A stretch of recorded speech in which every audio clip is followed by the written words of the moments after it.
Hello everyone, मैं हूं Aditi Shah and I welcome you all to Magnet Brains, जहां आपको मिलता है 100% education free from kindergarten to 12th class. तो आज हम करने वाले हैं क्लास 12th अकाउंट्स का chapter number 8 dissolution of partnership firm के कुछ MCQs डिस्कस करेंगे जो आपको CUET एग्जाम में बहुत ज़्यादा हेल्प करने वाले हैं। ठीक है, तो बेसिकली इस चैप्टर के सारे अलग अलग वेराइटी ऑफ MCQs हम लोग आज डिस्कस करने वाले हैं। तो आपको अच्छे से अपने कॉन्सेप्ट्स को दिमाग में रखना है और MCQs में अप्लाई करते जाना है। ठीक है, ये ऑलरेडी हम ये वाला चैप्टर बहुत डिटेल में कर चुके हैं, ठीक है, सब्जेक्टिवली।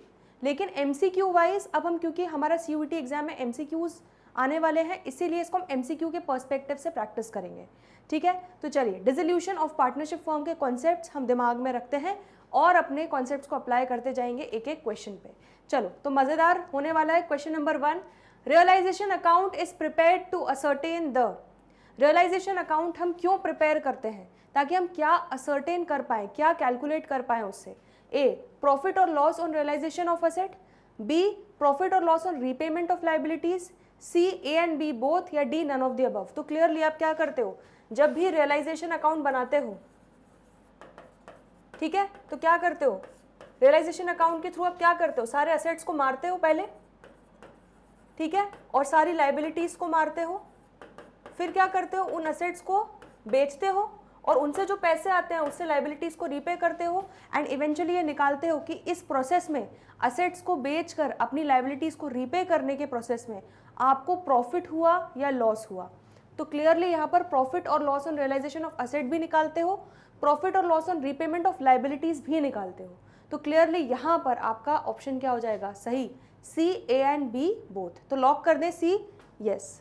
तो बिल्कुल सही जवाब है हमारा सी, ए एंड बी बोथ। ठीक है, चलो नेक्स्ट, इसके बाद आगे बढ़ते हैं क्वेश्चन नंबर 2 पे।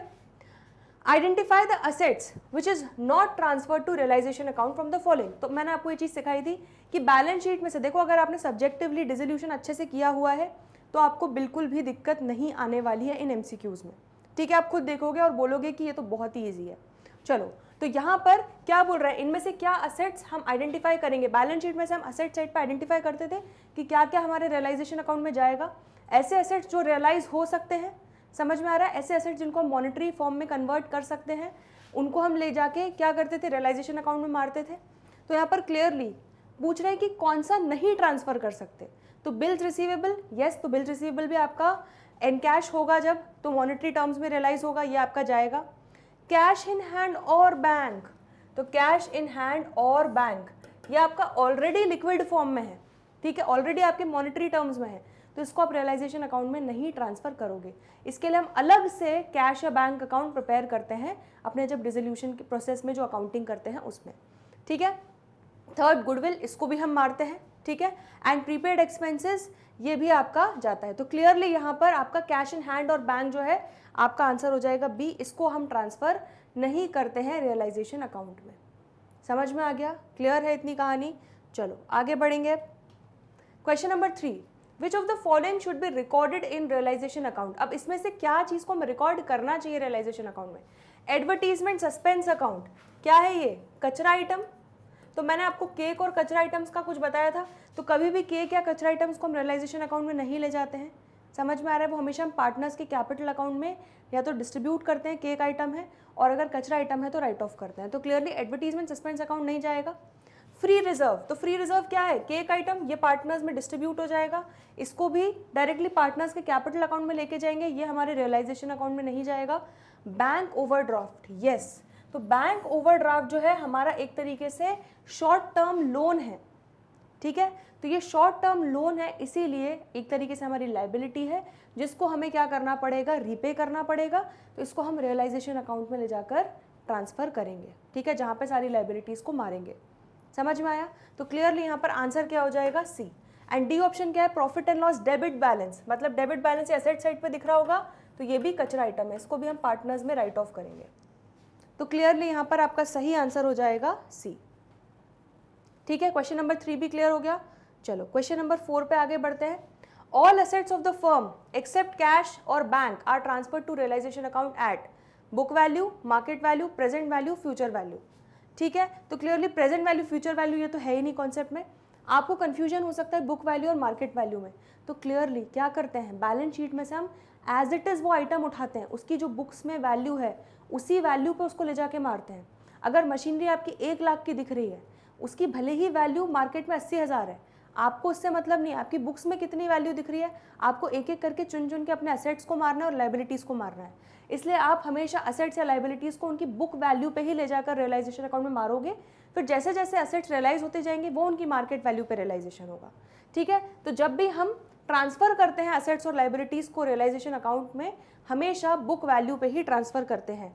तो क्वेश्चन नंबर 4 का आंसर क्या हो जाएगा, ए, बुक वैल्यू।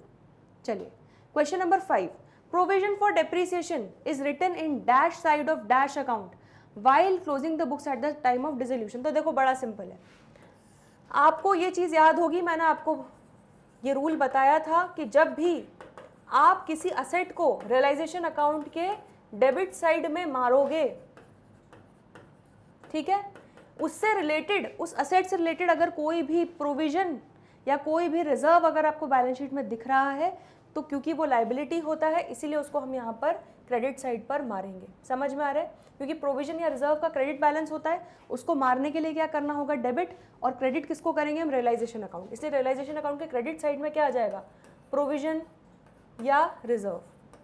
जैसे अगर आपने यहाँ पे मशीनरी को मारा, ठीक है, तो मशीनरी आपने रियलाइजेशन अकाउंट के डेबिट में आपने ट्रांसफर किया और उसको मारा, उससे रिलेटेड प्रोविजन फॉर डेप्रिसिएशन अगर आपको बुक्स में दिख रहा है तो उसको आप क्रेडिट साइड पे मारोगे। सिमिलरली आप जब डेटर्स को मारते हो तो डेटर्स को डेबिट साइड में मारते हो और प्रोविजन फॉर डाउटफुल डेट्स को उससे रिलेटेड जो दिया हुआ है वो क्रेडिट साइड में मारते हो।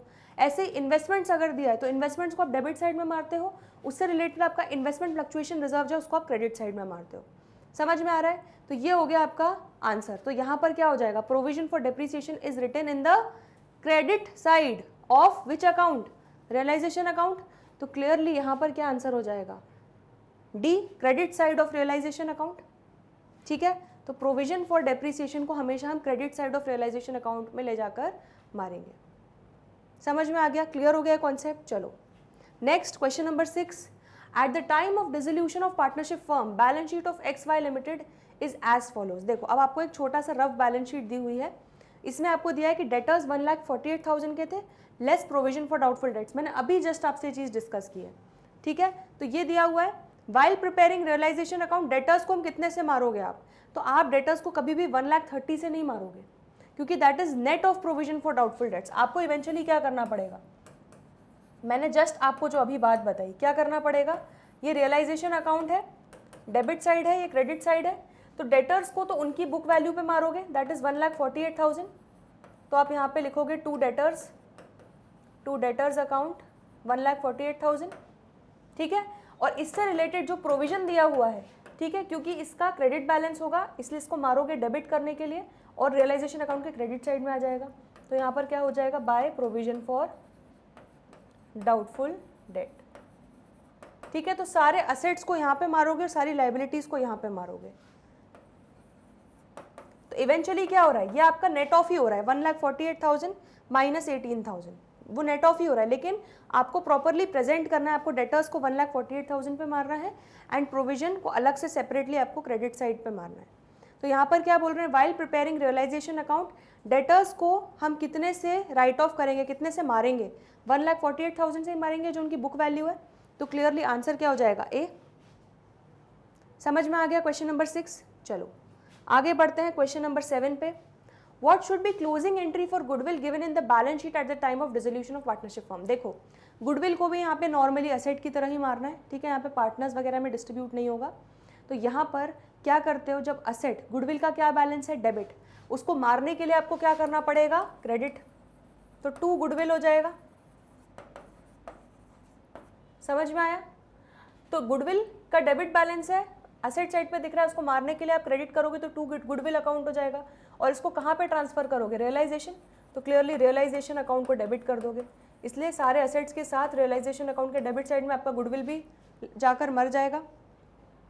तो आपकी कौन सी एंट्री हो जाएगी ये आपको बताना है, क्या क्लोजिंग एंट्री होगी। तो क्लियरली यू कैन सी हो रहा है आपका सही, realisation account debit to goodwill account, यही आपकी एंट्री होगी। देखो ठीक है, यही आंसर है। चलो आगे बढ़ते हैं क्वेश्चन नंबर 8 पे। Which of the following liabilities will not be recorded in realisation account. तो इनमें से ऐसी कौन सी लाइबिलिटीज़ हैं जिसको हम रियलाइजेशन अकाउंट में नहीं रिकॉर्ड करेंगे, नहीं मारेंगे। क्रेडिटर्स बिल्कुल मारेंगे, ठीक है। एक्सेप्टेंस पेबल, ठीक है, ये एक तरीके से वही बिल्स पेबल की तरह हो जाएगा, इसको भी मारेंगे।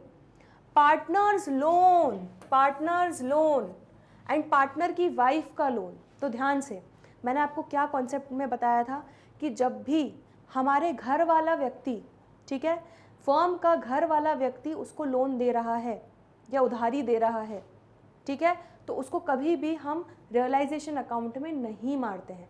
रियलाइजेशन अकाउंट में हमेशा थर्ड पार्टी या आउटसाइड लाइबिलिटीज़ को ही मारा जाता है, ठीक है। तो अच्छा मैम, फिर पार्टनर के जो लोन है उसको अगर हम घर वाला व्यक्ति मान रहे हैं पार्टनर को, तो क्या उसकी वाइफ को भी घर वाला व्यक्ति मानेंगे? नहीं, ठीक है। सिर्फ और सिर्फ पार्टनर्स को घर वाला व्यक्ति माना जाएगा, उनसे रिलेटेड चाहे उनकी वाइफ हो, उनका बेटा हो, उनका भाई हो, उनके पापा हो, मम्मी हो, उससे मतलब नहीं है, कोई भी रिलेटिव हो, वो अगर आपको लोन दे रहा है तो उसको हमेशा आप आउटसाइड लाइबिलिटी की तरह ही ट्रीट करोगे और वो आपका रियलाइजेशन अकाउंट में ही जाएगा। समझ में आ रहा है? तो क्वेश्चन नंबर 8 का क्लियरली सही आंसर क्या हो जाएगा? इसमें से कौन सी लाइबिलिटी है जो आप रियलाइजेशन अकाउंट में नहीं मारोगे? ये तीनों ही आउटसाइड लाइबिलिटीज है। सिर्फ आउटसाइड लाइबिलिटी कौन सी नहीं है? पार्टनर्स लोन, क्योंकि वो घर वाले व्यक्ति इनसाइड, आपको इनसाइडर ने दिया, अपने घर वाले व्यक्ति ने लोन दिया है, तो क्लियरली उसको आप रियलाइजेशन अकाउंट में नहीं मारोगे, इसलिए आपका सही आंसर हो जाएगा सी। समझ में आ रहा है? ठीक है, तो किस तरह से आपके कॉन्सेप्ट्स को टेस्ट किया जाएगा ये आपको समझ में आ रहा है? चलो question number 9, eight the time of dissolution of partnership firm contingency reserve is. ठीक है, तो कंटिजेंसी रिजर्व क्या होता है? बेसिकली इमरजेंसी के लिए हम रिजर्व बनाते हैं कि ऐसा कोई, सपोज कोई केस चल रहा है, हमें लग रहा है कि हो सकता है हम अगर हार गए केस तो हमें इतना इतना पैसा भरना पड़ जाएगा, इतनी पेनल्टी भरनी पड़ जाएगी, तो उसके लिए हमने क्या किया, एक अलग से रिजर्व बना लिया जिसको हम क्या बोलते हैं, कंटिजेंसी रिजर्व। अब बट सपोज हम लोग केस जीत गए तो वो कंटिजेंसी रिजर्व किसी काम का नहीं है, उसको आप क्या करोगे? क्लियरली तो ये आपका केक आइटम की तरह ही हो जाएगा, जैसे बाकी रिजर्व्स को आप ट्रीट करते हो, तो इसको क्या करोगे, सारे पार्टनर्स में बांट दोगे। तो जब सारे पार्टनर्स को रिजर्व से अमाउंट मिलता है तो हमेशा पार्टनर्स कैपिटल अकाउंट के क्रेडिट साइड में जाता है, और जब भी आप कचरा आइटम राइट ऑफ करते हो तो पार्टनर कैपिटल अकाउंट के डेबिट साइड वो उनके कैपिटल अकाउंट को कम करता है, और जब भी रिजर्व बांटते हो तो केक सबको मिलता है तो उनका कैपिटल बढ़ता है। इसलिए क्लियरली यहाँ पर क्या हो जाएगा, contingency reserve is debited to partners capital account. नहीं, रिजर्व तो मिलेगा ना पार्टनर्स को, तो उनका कैपिटल अकाउंट बढ़ेगा, तो credited to partners capital account yes, debited to realisation account no, realisation account में तो जाएगा ही नहीं, केक आइटम है। क्रेडिट टू कैश नहीं, तो क्लियरली यहाँ पर सही ऑप्शन क्या हो जाएगा, B, credited to partners capital account. Question number 9 clear हो गया? ठीक है, बढ़े आगे। चलो क्वेश्चन नंबर 10 पे, there was no workman compensation reserve. अब हमने कोई वर्कमैन कॉम्पनसेशन, वर्कर्स को कॉम्पनसेशन देने के लिए कोई अलग से रिजर्व नहीं बनाया हुआ है, ठीक है, बैलेंस शीट में कुछ भी नहीं दिख रहा है। लेकिन क्या हुआ, कोई वर्कर बीमार पड़ गया या इंजर्ड हो गया फैक्ट्री में काम करते समय, उसको हमें 20,000 का कॉम्पनसेशन देना पड़ा, उसकी जर्नल एंट्री क्या होगी ये आपको बताना है। तो ये अलग अलग ऑप्शन दिए, अभी हम ऑप्शन नहीं देख रहे, हम अपना कॉन्सेप्ट लगा रहे हैं, ठीक है। तो डिसोल्यूशन के केस में क्या हो रहा है, हम ऑलरेडी जो आपके एग्जिस्टिंग हेड्स हैं, ठीक है, जो आपके एग्जिस्टिंग असेट्स और लाइबिलिटी सबको आप मार रहे हो, तो आप नया असेट या नई लाइबिलिटी कुछ भी यहाँ पर क्रिएट नहीं करोगे, तो नया खर्चों का हेड आप नहीं करोगे, जो भी करना है रियलाइजेशन अकाउंट के थ्रू करना है, ठीक है। तो इस एंट्री में क्या हो रहा है, आप पैसा दे रहे हो, ठीक है, कॉम्पनसेशन रिजर्व तो है नहीं जिससे आप एडजस्ट कर सको, तो क्लियरली आपको जेब से पैसा देना पड़ रहा है फर्म को, ठीक है। तो यहाँ पर टू कैश या बैंक पैसा जा रहा है फर्म के जेब से, कितना जा रहा है, 20,000। तो क्रेडिट तो आपको मिल गया, अब डेबिट क्या करोगे, यहाँ पर नॉर्मल केस में अगर डिसोल्यूशन नहीं होता तो आप क्या करते, वर्कमैन कॉम्पनसेशन अकाउंट डेबिट, ठीक है, workman compensation expense account debit करते, खर्चा अकाउंट डेबिट टू कैश और बैंक। बट यहाँ पे आप नया खर्चे का हेड नहीं खोलोगे क्योंकि ऑलरेडी फर्म को हम डिसॉल्व करने वाले हैं, बंद करने वाले हैं, तो डेबिट क्या कर दोगे, सब कुछ रियलाइजेशन अकाउंट से होगा, तो डेबिट कर दोगे रियलाइजेशन अकाउंट। तो आपकी एंट्री क्या हो जाएगी, realisation account debit to cash और बैंक 20,000। अब देख लो भाई इसमें से कौन सी एंट्री आपकी मैच हो रही है, बी, ठीक है, क्लियर है। तो यहाँ पर आपका सही आंसर हो जाएगा B, realisation account debit to bank account 20,000। समझ में आ गया? क्लियर है क्वेश्चन नंबर 10? चलो, जिन भी लोगों के, जिन भी बच्चों के कॉन्सेप्ट्स, जिन भी स्टूडेंट्स के कॉन्सेप्ट्स क्लियर होंगे, ठीक है, इस चैप्टर के, आप सभी को मैं यहाँ पर यहीं से आपको बता सकती हूँ कि आपको ये सारे एमसीक्यूज बहुत इजीली बन रहे होंगे। लेकिन जिनके भी कॉन्सेप्ट्स क्लियर नहीं हैं उनको कहीं ना कहीं परेशानी आ रही होगी। तो ऐसे स्टूडेंट्स क्या करें? कुछ नहीं करना है, आपको जाना है डिसोल्यूशन के जो कॉन्सेप्ट्स वाले वीडियोज़ हैं, ठीक है, बहुत जल्दी वन शॉट रिविजन भी निकलेगा जो आप एग्जाम के एक दिन पहले रिवाइज कर सकते हो। तो यहाँ पर आपको डिसोल्यूशन के कॉन्सेप्ट्स को रिवाइज करना है, अच्छे से इन डिटेल समझना है, उसके बाद फिर एमसीक्यूज़ पे आना है। डायरेक्टली एमसीक्यूज़ पे जंप करोगे तो कॉन्सेप्ट्स नहीं याद रहेंगे, ठीक है। तो मैं अगेन आपको बोल रही हूँ, आपका सीक्वेंस क्या होना चाहिए सीयूईटी एग्जाम के लिए? सबसे पहले कॉन्सेप्ट्स क्लियर करो, अच्छे से कॉन्सेप्ट्स इन डेप्थ पढ़ो, फिर एमसीक्यूज़ की प्रैक्टिस करो, फिर चैप्टर वाइज एमसीक्यू प्रैक्टिस हो गए, फिर उसके बाद आप मॉक टेस्ट की प्रिपरेशन करो, ठीक है। मॉक टेस्ट दीजिए आप, तो उससे आपको और ज़्यादा कॉन्फिडेंस आएगा। समझ में आ रहा है? चलो, क्वेश्चन नंबर 11 पे आगे बढ़ रहे हैं। If N asset is taken by partner the journal entry would include. अब क्लियरली यहाँ पर क्या हो रहा है, असेट को आप मार्केट में नहीं बेच रहे हो, पार्टनर टेक ओवर कर रहा है, ठीक है। तो पहला प्रोसेस रियलाइजेशन अकाउंट में क्या हो चुका होगा, मैं इतना डिटेल में इसलिए एक्सप्लेन कर रही हूँ कि आपके कॉन्सेप्ट्स फिर से रिवाइज हो जाएं। तो असेट्स सारे आपने यहाँ पर मार चुके होंगे डेबिट साइड में, ठीक है, और सारी लाइबिलिटीज़ भी मार चुकी होंगी। तो अब असेट्स और लाइबिलिटीज़ की अपनी कोई आइडेंटिटी नहीं रही, वो सब रियलाइजेशन अकाउंट में जाके मर चुके हैं, ठीक है। अब इन असेट्स को जब पार्टनर्स टेक ओवर करेगा, ठीक है, तो क्या करना होगा, पार्टनर से फर्म क्या लेगी, पैसा लेगी कि भाई तुमने असेट लिया उसके बदले पैसा लो, ठीक है। तो क्या पैसा दो, तो क्या करोगे, पार्टनर का कैपिटल अकाउंट आप क्या करोगे, डेबिट, क्योंकि उससे पैसा रिकवर करना है उस असेट का, तो क्लियरली उसके कैपिटल अकाउंट से रिकवर करेंगे, तो पार्टनर्स कैपिटल अकाउंट डेबिट हो जाएगा। अब उसको क्या दे रहे हो, असेट दे रहे हो, लेकिन क्या यहाँ पर आप नॉर्मल केस में आप यहाँ पे 2 असेट लिख देते हैं, मशीनरी दे रहे हो तो 2 मशीनरी लिख देते हैं, फर्नीचर दे रहे होते तो 2 फर्नीचर लिख देते, क्योंकि असेट जा रहा है। लेकिन यहाँ पे असेट ऑलरेडी रियलाइजेशन अकाउंट में मर चुका है, तो यहाँ पर अब जो भी रूटिंग होगी वो सब कुछ रियलाइजेशन से ही होगी, तो क्लियरली एंट्री क्या हो जाएगी, टू रियलाइजेशन अकाउंट, ठीक है। तो ये आपकी जर्नल एंट्री हो जाएगी। अब क्या बोल रहे हैं, if an asset is taken by partner the journal entry would include credit to partners capital account, no ways, partners का कैपिटल अकाउंट डेबिट होगा, उससे पैसा रिकवर करना है। डेबिट टू असेट, ये भी पॉसिबल नहीं, असेट ऑलरेडी मर चुका है। Credit to realisation account, yes, तो ये डेफिनेटली होगा, क्योंकि रियलाइजेशन अकाउंट क्रेडिट होगा और पार्टनर्स का कैपिटल अकाउंट डेबिट होगा, तो सी इज द राइट आंसर। समझ में आ गया क्वेश्चन नंबर 11? क्लियर हो गया? चलो आगे बढ़ते हैं क्वेश्चन नंबर 12 पे। At the time of dissolution if firm has to pay an unrecorded liability it will be credited to. तो अगर डिसोल्यूशन के समय कोई ऐसी लाइबिलिटी जो बुक्स में रिकॉर्ड नहीं की गई थी, ठीक है, उसको अगर फर्म पे कर रही है, तब उसको कहाँ पर, उसमें क्या क्रेडिट होगा? देखो बड़ा सिंपल है, अगर नॉर्मली आप कोई लाइबिलिटी पे कर रहे होते जो अनरिकॉर्डेड होती, तो क्या करते, पहले उस लाइबिलिटी को रिकॉर्ड करते। बट क्योंकि ये डिसोल्यूशन का प्रोसेस है, यहाँ पे आप ऑलरेडी असेट्स और लाइबिलिटीज़ को उठा उठा के मार रहे हो रियलाइजेशन अकाउंट में, तो अब नई लाइबिलिटी फिर से रिकॉर्ड करने का तो सेंस नहीं है, उसको भी आप क्या करोगे, रियलाइजेशन अकाउंट से ही रूट कर दोगे। तो लाइबिलिटी अकाउंट डेबिट की जगह रियलाइजेशन अकाउंट डेबिट कर दोगे, क्योंकि लाइबिलिटी को पे ऑफ कर रहे हो आप, ठीक है। तो जब भी हम नॉर्मली लाइबिलिटी को पे ऑफ करते हैं, क्या एंट्री करते हैं, liability account debit to bank, but यहाँ पे क्योंकि लाइबिलिटी अकाउंट को हम नया क्रिएट नहीं कर रहे हैं, तो यहाँ पर रियलाइजेशन अकाउंट डेबिट कर देंगे और टू क्या कर देंगे, बैंक और कैश अकाउंट, ठीक है। तो क्लियरली जब अनरिकॉर्डेड लाइबिलिटी को पे करोगे तो क्या क्रेडिट होगा, क्या क्रेडिट होगा, बैंक या कैश, क्योंकि पैसा जा रहा है उस लाइबिलिटी को पे करने में। तो सही आंसर क्या हो जाएगा इसमें से, बता दो जल्दी से, बी, बैंक और कैश अकाउंट आपका सही आंसर हो जाएगा। क्लियर हो गया क्वेश्चन नंबर 12, ठीक है। बढ़े आगे, चलो question number 13। If the expenses of realisation are paid by a partner on behalf of the firm then it will be credited to, ठीक है।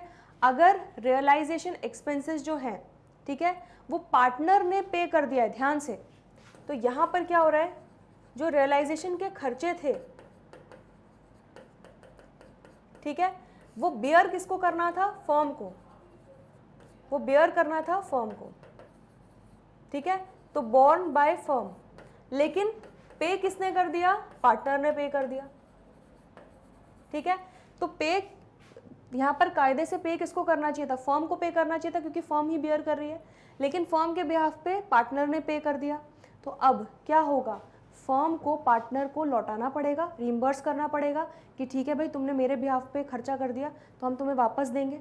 तो जब उसको पैसा देंगे तो उसके कैपिटल अकाउंट में क्या होगा, क्रेडिट होगा। समझ में आ रहा है, उसके कैपिटल अकाउंट बढ़ेगा उतने से।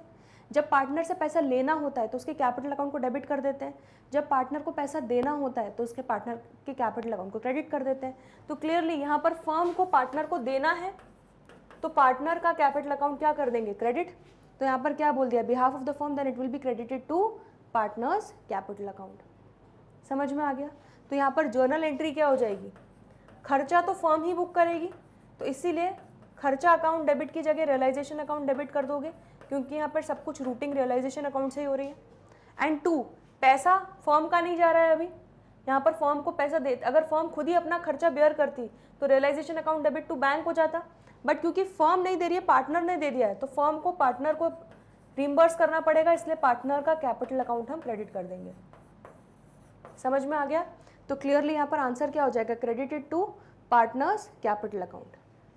ये सब चीज़ें आपको अपने आप, जब आपका कॉन्सेप्ट एकदम क्लियर हो जाएंगे ना, तो ये आप अपने आप दिमाग में 2 सेकेंड में सोच लोगे, क्योंकि आपके पास टाइम की कमी होगी, वहाँ पे आपको कम से कम टाइम में सारे MCQ सॉल्व करने हैं। तो इसीलिए जितने कॉन्सेप्ट स्ट्रांग होंगे उतना कम टाइम लगेगा आपको उस चीज़ को प्रोसेस करने में और उसका सोल्यूशन ढूंढने में। समझ गए। चलो तो आगे बढ़ते हैं। यहाँ पर ये हो जाएगा answer A. Question number 14, when realisation expenses are to be borne by the partner and the expenses are paid by the firm. अब देखो उल्टा हो रहा है, यहाँ पे रियलाइजेशन एक्सपेंसेस किसको बेयर करने थे, पार्टनर को बेयर करने थे। अब हम डायग्राम नहीं बना रहे, हम दिमाग में सोचेंगे, ठीक है। तो पार्टनर को बेयर करने थे रियलाइजेशन एक्सपेंसेस, ठीक है। तो यहाँ पर रियलाइजेशन अकाउंट डेबिट फर्म तो नहीं करेगी। समझ में आ गया, क्योंकि खर्चा फर्म को बेयर नहीं करना, इसीलिए पार्टनर को बेयर करना है। अब इन एक्सपेंसेस को कौन पे कर रहा है, हम पे कर रहे हैं, ठीक है। तो यहाँ पर डेबिट क्या होगा, क्लियरली पार्टनर के बिहाफ पे हमने पे कर दिया, तो हमारी जेब से कैश या बैंक गया तो टू कैश या बैंक अकाउंट हो जाएगा। डेबिट क्या करोगे, डेबिट किसको करोगे, पार्टनर से। अब क्या करना है, पैसा लेना है, क्योंकि भाई पार्टनर तुम्हें रियलाइजेशन एक्सपेंसेस का खर्चा उठाना था, हमने पे कर दिया तुम्हारे बिहाफ पे, तो तुम हमको पैसा दोगे। तो जब पार्टनर से पैसा लेना होता है तो पार्टनर का कैपिटल अकाउंट क्या करते हैं, डेबिट। तो क्लियरली यहाँ पर डेबिट क्या कर दोगे, पार्टनर्स कैपिटल अकाउंट। तो आंसर क्या हो जाएगा, बी।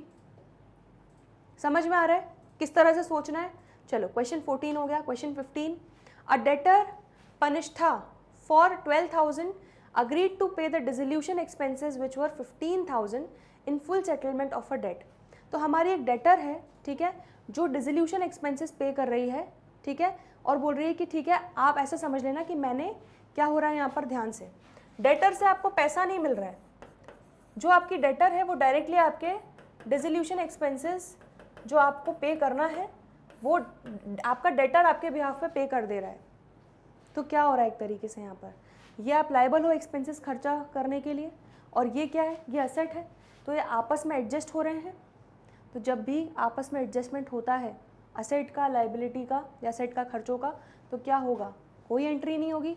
तो क्लियरली यहाँ पर नो एंट्री इज रिक्वायर्ड। समझ में आ गया।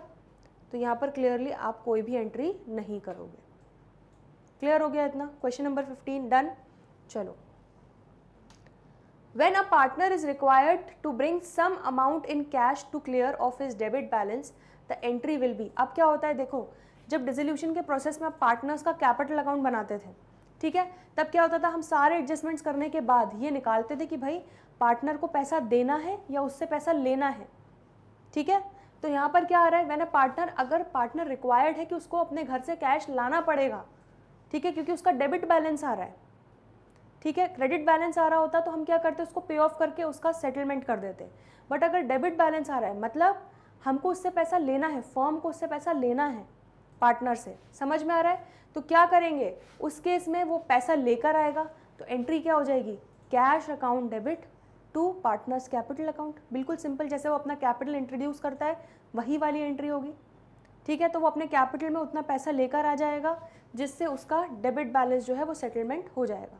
तो क्लियरली यहाँ पर एंट्री क्या हो जाएगी, कैश और bank account debit to partners capital account. C हो जाएगा आपका सही ऑप्शन। क्वेश्चन नंबर 16 भी क्लियर हो गया, ठीक है। चलो बढ़े आगे। Question number 17, loan given to a partner by the firm will be recorded on dash side of dash account. देखो loan given to a partner, मतलब आपकी बैलेंस शीट में आपको असेट साइड पे दिख रहा है, ठीक है, लोन टू पार्टनर। तो जब भी आपने लोन लिया है पार्टनर से, वो लायबिलिटी साइड में दिखता है, उसको कभी भी आप उसके कैपिटल अकाउंट में ट्रांसफर नहीं करते हो, ठीक है, उसको हमेशा आप अलग से पार्टनर का लोन अकाउंट प्रिपेयर करते हो और वहां से एडजस्टमेंट होता है। लेकिन जब फर्म ने पार्टनर को लोन दिया है, ठीक है, लोन दिया है पार्टनर को, तो फिर इसको हम क्या करते हैं, इसको हम जब पार्टनर का कैपिटल अकाउंट बनाते हैं, ठीक है, तो क्योंकि हमें ये पैसा लेना है तो इतने अमाउंट से हम क्या करते हैं, इस लोन को ट्रांसफर कर देते हैं पार्टनर के कैपिटल के डेबिट साइड में। समझ में आ रहा है इतना? ठीक है, इतना क्लियर हो गया। तो बैलेंस शीट में जब भी आपको लोन टू अ पार्टनर, मतलब असेट साइड पे आपने दिख रहा है कि आपने लोन दिया है पार्टनर को, उस लोन को आप हमेशा पार्टनर के कैपिटल अकाउंट में डेबिट साइड पर भेज दोगे, फिर इवेंचुअली फाइनली सारे एडजस्टमेंट्स होके आपका एडजस्ट हो जाएगा। क्लियर है? तो यहाँ पर सही आंसर क्या हो जाएगा, debit side of capital account. तो आपका सही आंसर हो जाएगा ए। क्वेश्चन नंबर 17 क्लियर हो गया? ठीक है। Question number 18, goodwill is valued at 12,000, book value 30,000 and it is taken over by partner x at the journal entry would B. तो यहाँ पर गुडविल जो थी उसकी वैल्यू क्या थी, 12,000 वैल्यू किया गया, लेकिन उसकी बुक वैल्यू थी 30,000।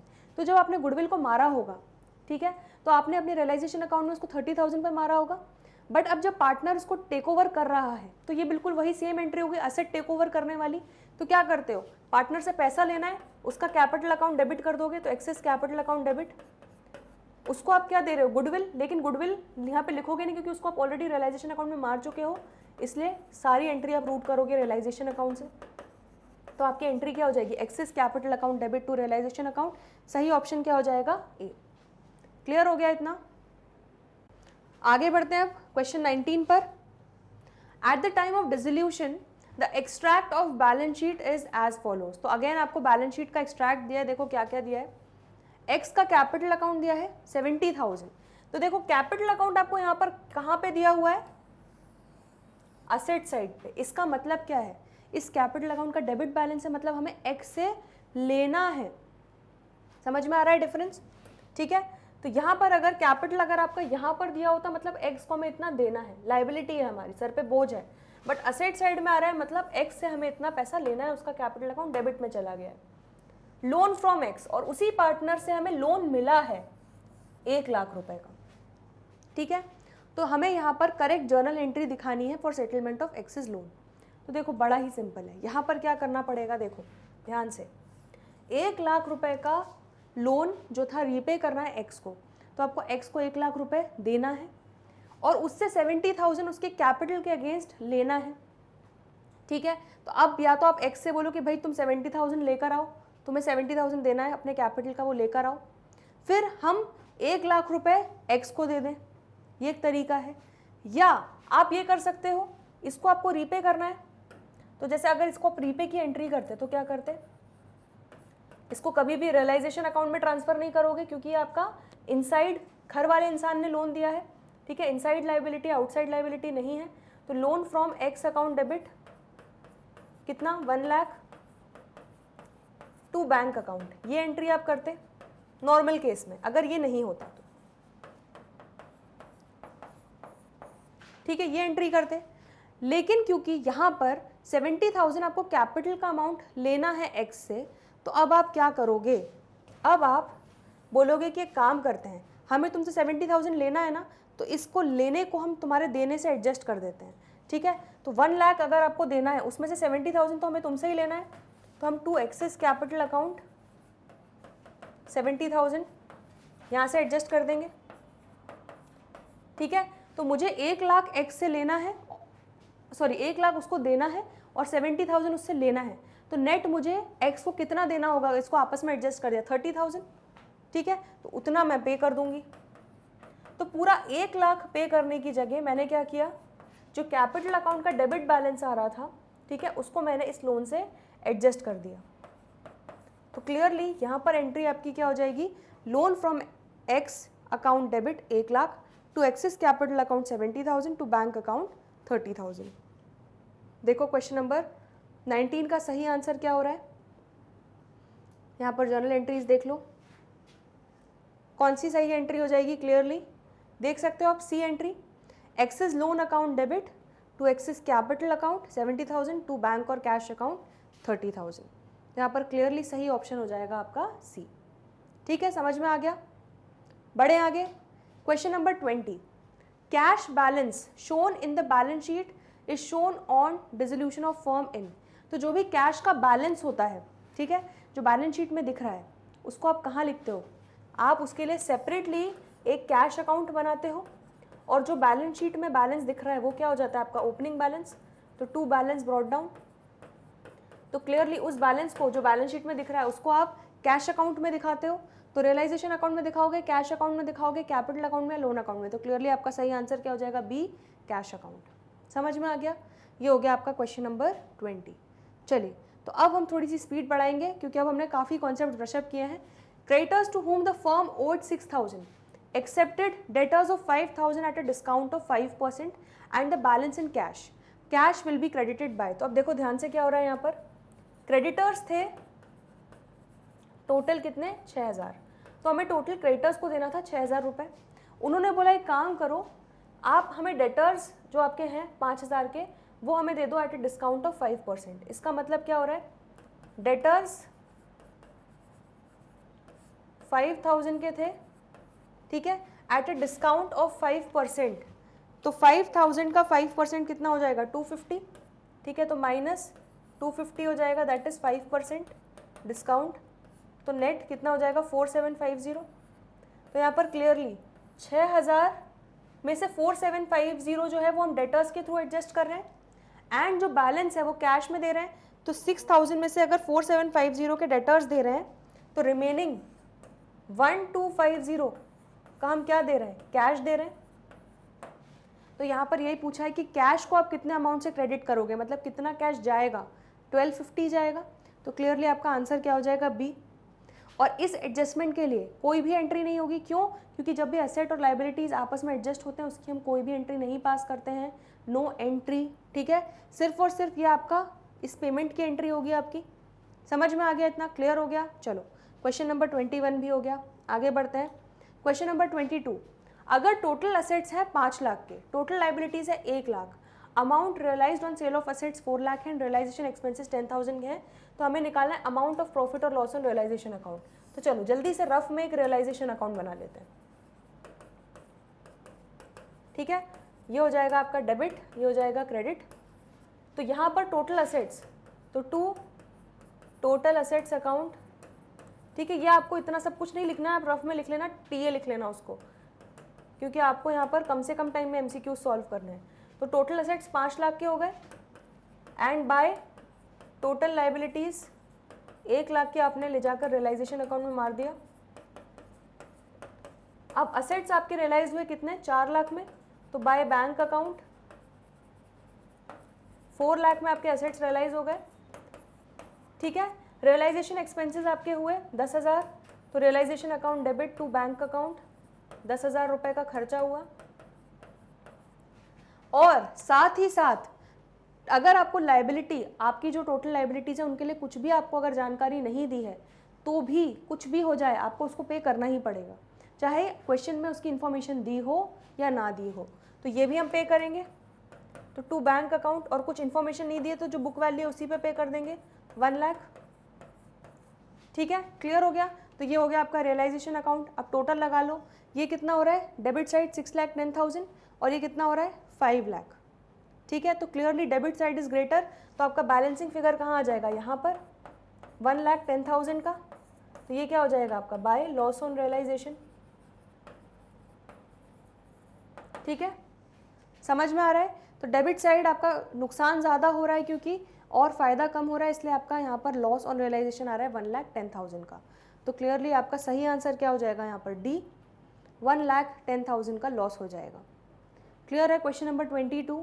ठीक है, अगर आप डायरेक्टली करोगे तो आप हो सकता है ये वाला पॉइंट मिस आउट कर दो कि आपको लाइबिलिटीज़ भी पे ऑफ करनी है। ठीक है, तो आप गलती से क्या करोगे, अच्छा 10,000 का ही लॉस होगा, तो आप गलती से सी ऑप्शन को सिलेक्ट कर लोगे, आपका आंसर गलत हो जाएगा। ठीक है, इसीलिए अगर आपको क्लियर नहीं हो रहा है तो क्लैरिटी गेन करने के लिए रफ में जल्दी से रियलाइजेशन अकाउंट शॉर्ट में बना लेना जल्दी से, तो आपको मिल जाएगा आपका आंसर कि लॉस ऑन रियलाइजेशन कितना आ रहा है। क्लियर हो गया इतना? चलो बहुत बढ़िया, आगे बढ़ते हैं क्वेश्चन नंबर 23 पे। Debtors appeared in balance sheet of a firm were as follows. Debtors कितने हैं? 4,20,000 के। प्रोविजन फॉर डाउटफुल डेट्स है 20,000, ठीक है। ऑन डिसोल्यूशन बैड डेट्स हुए 20,000 and remaining debtors were realised at 10% discount. Net amount realise from debtors words, तो यहाँ पर नेट अमाउंट कितना रियलाइज हो रहा है डेटर्स से वो हमें बताना है। अब डिसोल्यूशन के केस में आपको ये सब नहीं करना है कि आप प्रोविजन से बैड डेट्स कितने हुए वो एडजस्ट करते बैठोगे, नहीं, क्योंकि आप रियलाइजेशन अकाउंट में फर्स्ट स्टेप क्या होता है, सारे एसेट्स लाइबिलिटीज को मारो। तो फर्स्ट स्टेप में आप क्या कर चुके हो, डेटर्स को मार चुके हो, कितने से? 4,20,000 से, और साथ ही साथ उससे रिलेटेड जो प्रोविजन फॉर डाउटफुल डेट है उसको भी मार चुके हो 20,000 से। तो ये आपका ऑलरेडी रियलाइजेशन अकाउंट में जा चुका है, ठीक है। अब क्या हुआ, ये डेटर्स आपके रियलाइज कितने हुए? 4,20,000 आपको डेटर्स से पैसा मिलना था, उसमें से 20,000 तो बैड डेट्स ही हो गए, डूब गए, नहीं मिले। रिमेनिंग डेटर्स कितने बचे? 4 लाख। उन्होंने भी आपको दिया लेकिन 10% डिस्काउंट पे, मतलब 10% कम मिला आपको, तो 4 लाख का 10% कितना होता है? 40,000। तो net after discount and after bad debts आपको कितना रिकवर हुआ नेट डेटर्स से? 3,60,000। तो क्लियरली आप यहाँ पर क्या एंट्री करोगे? बाय बैंक अकाउंट 3,60,000 जो आपको डेटर्स से रिकवर होगा, रियलाइज होगा। तो आपका आंसर क्या हो जाएगा यहाँ पर? Net amount realised from debtors was 3,60,000। समझ में आ रहा है? ठीक है, क्लियर हो रहा है? बहुत सिंपल है ये भी। चलो, तो क्वेश्चन नंबर 23 भी हो गया। Question number 24, on dissolution a partner voluntarily gives his personal assets to firm's creditors as payments, the correct journal entry would be. अब क्या हो रहा है यहाँ पर, डिसोल्यूशन पे जो है यहाँ पर जो क्रेडिटर्स हैं फर्म के, ठीक है, एक पार्टनर जो है वो अपने खुद के घर से असेट्स ला रहा है, ठीक है। सपोज उसके घर पे उसकी कार पड़ी हुई है, उसने क्या बोला कि भाई क्रेडिटर्स को कि आप ले लो, ठीक है, फर्म को आपको पैसा देना है, आप मेरी कार ले लो और आप समझो कि आपका पेमेंट हो गया। तो यहाँ पर करेक्ट जर्नल एंट्री क्या होगी? अब ध्यान से, यहाँ पर क्या हो रहा है, आपके क्रेडिटर्स को पे ऑफ कर रहे हो, ठीक है। तो नॉर्मली क्या करते, creditors account debit to bank, लेकिन यहाँ पे क्रेडिटर्स को ऑलरेडी मार चुके हो, तो क्रेडिटर्स की जगह आपको क्या डेबिट करना पड़ेगा? Realisation account. तो रियलाइजेशन अकाउंट डेबिट करोगे।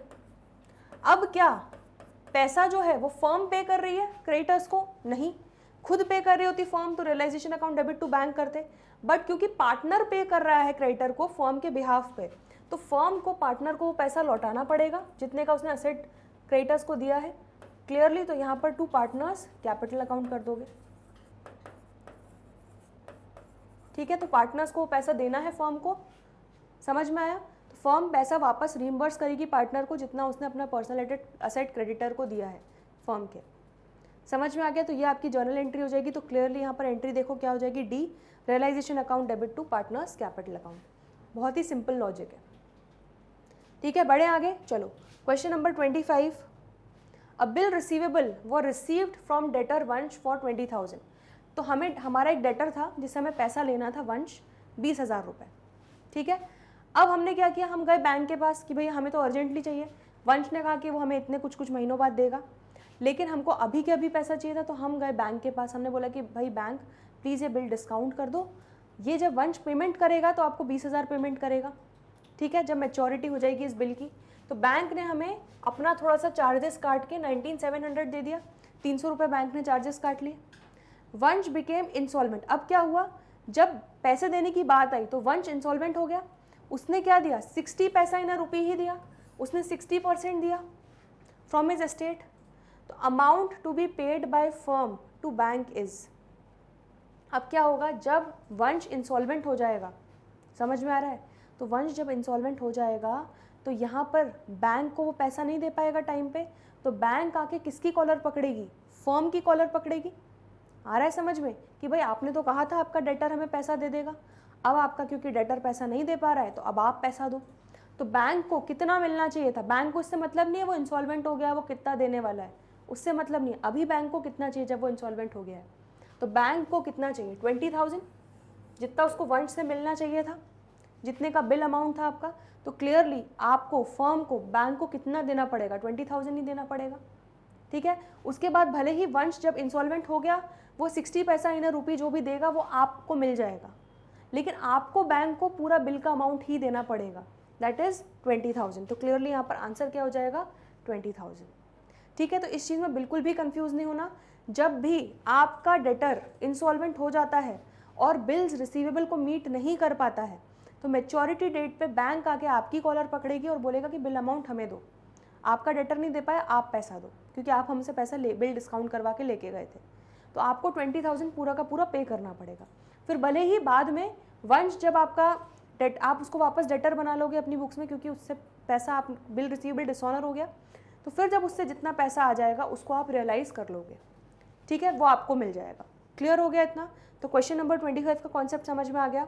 चलो question number 26, stock appeared in balance sheet of a firm is as follows. तो स्टॉक दिख रहा है 15,000 का। ठीक है, Z a partner took over part of stock at 4,000 being 20% less than book value. तो अब जेड ने कितना स्टॉक लिया वो नहीं बताया, लेकिन इतना बता दिया कि भाई जितना स्टॉक लिया है वो 20% लेस था देन बुक वैल्यू। ठीक है, and balance stock realise at 50%, और रिमेनिंग 50 स्टॉक जो था वो 50% पे रियलाइज हुआ, तो कैश अकाउंट को कितने से डेबिट करोगे? देखो बड़ा मज़ेदार क्वेश्चन है, कुछ भी नहीं करना।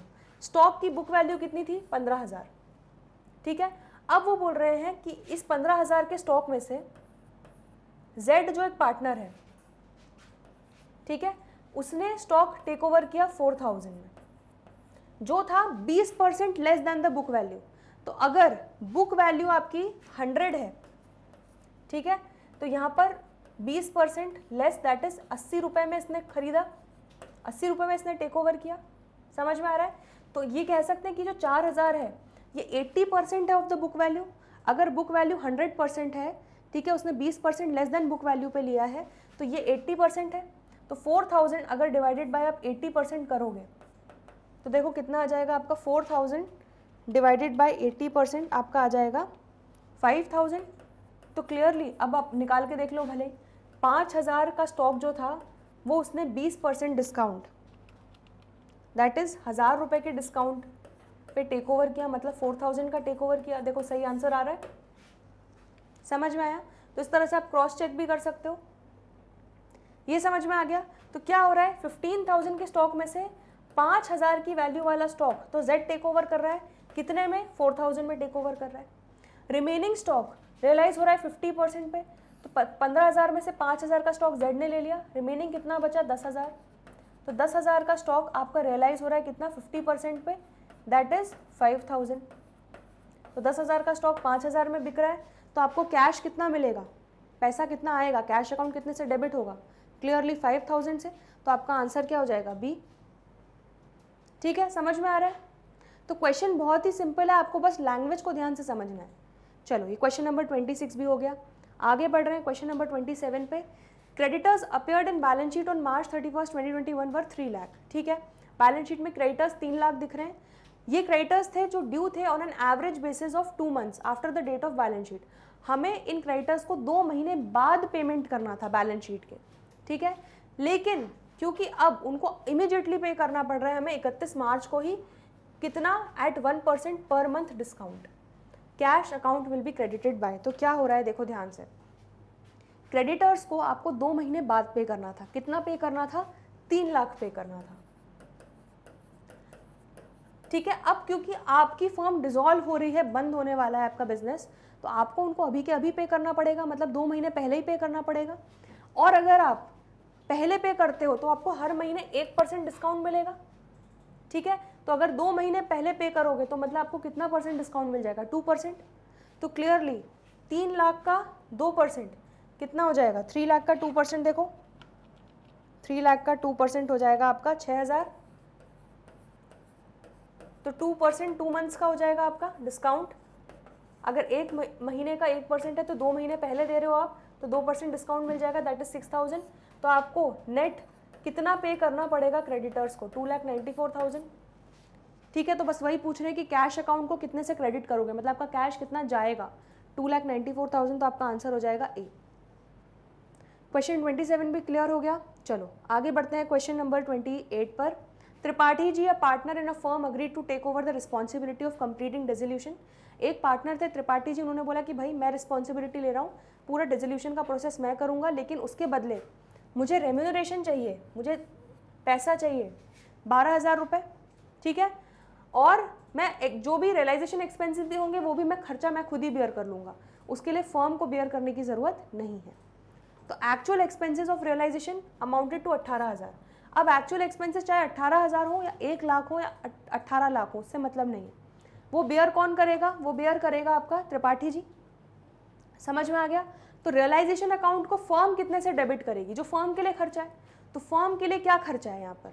जो उसको रेम्यूनरेशन देना है 12,000, ठीक है, क्योंकि रियलाइजेशन एक्सपेंसेस चाहे 18,000 हो 18 लाख हो, उससे फर्म को मतलब नहीं है, क्योंकि त्रिपाठी जी ने अग्री किया कि वो खुद ही बियर करेंगे, वो खुद देख लेंगे।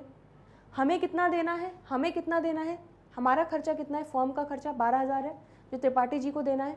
तो क्लियरली रियलाइजेशन अकाउंट आप कितना डेबिट करोगे, फर्म कितना डेबिट करेगी? 12,000। समझ में आया? तो ये आपको कॉन्सेप्ट्स बिल्कुल क्लियर होने चाहिए। क्वेश्चन नंबर 28 हो गया। चलो आगे बढ़ते हैं क्वेश्चन नंबर 29 पे। Machinery replacement reserve account will be transfer to dash account at the time of dissolution. देखो बड़ा सिंपल है, मैंने आपको वही रूल बताया था, अभी मैंने बताया था थोड़ी देर पहले। असेट्स से रिलेटेड कोई भी प्रोविजन या रिजर्व है उसको भी आपको रियलाइजेशन अकाउंट में ट्रांसफर करना पड़ेगा। तो यहाँ पर मशीनरी रिप्लेसमेंट रिजर्व मतलब मशीनरी अकाउंट को तो आपने किया ही होगा रियलाइजेशन अकाउंट में ट्रांसफर, उससे रिलेटेड जो रिप्लेसमेंट रिजर्व बना हुआ है इसको भी आपको रियलाइजेशन अकाउंट में ट्रांसफर करना पड़ेगा। तो यहाँ पर क्लियरली कहाँ पर ट्रांसफर करोगे इसको? रियलाइजेशन अकाउंट में। तो आपका सही आंसर कहाँ हो जाएगा? क्या हो जाएगा? सी। क्लियर हो गया क्वेश्चन नंबर 29। चलो क्वेश्चन नंबर 30 देख लेते हैं। An extract of JJ Bros which is a partnership firm balance sheet is as follows.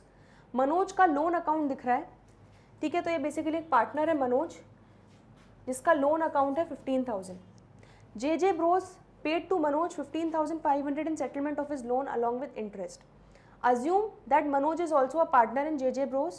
Manoj's loan account will be debited by। तो क्लियरली यहाँ पर क्या हो रहा है? 15,000 का लोन आप पे कर रहे हो, तो यहाँ पर मनोज लोन अकाउंट को डेबिट करोगे आप कितने से? जितना लोन था वो पूरा पे कर रहे हो 15,000, ठीक है, लेकिन आप टोटल पेमेंट कितना कर रहे हो? 15,500। तो टू बैंक अकाउंट आपका कितना जा रहा है? 15,500। तो 500 का जो आप क्या दे रहे हो इंटरेस्ट, वो आपके लिए क्या हो जाएगा? खर्चा। तो यहाँ पर क्योंकि फॉर्म डिसॉल्व हो रही है तो हम नया खर्चा हेड नहीं खोलेंगे, हम रियलाइजेशन से पे कर देंगे। तो रियलाइजेशन अकाउंट डेबिट कर दोगे। तो वो क्या पूछ रहे हैं कि मनोज का लोन अकाउंट कितने से डेबिट होगा? भाई जितना लोन था उतने से ही डेबिट होगा।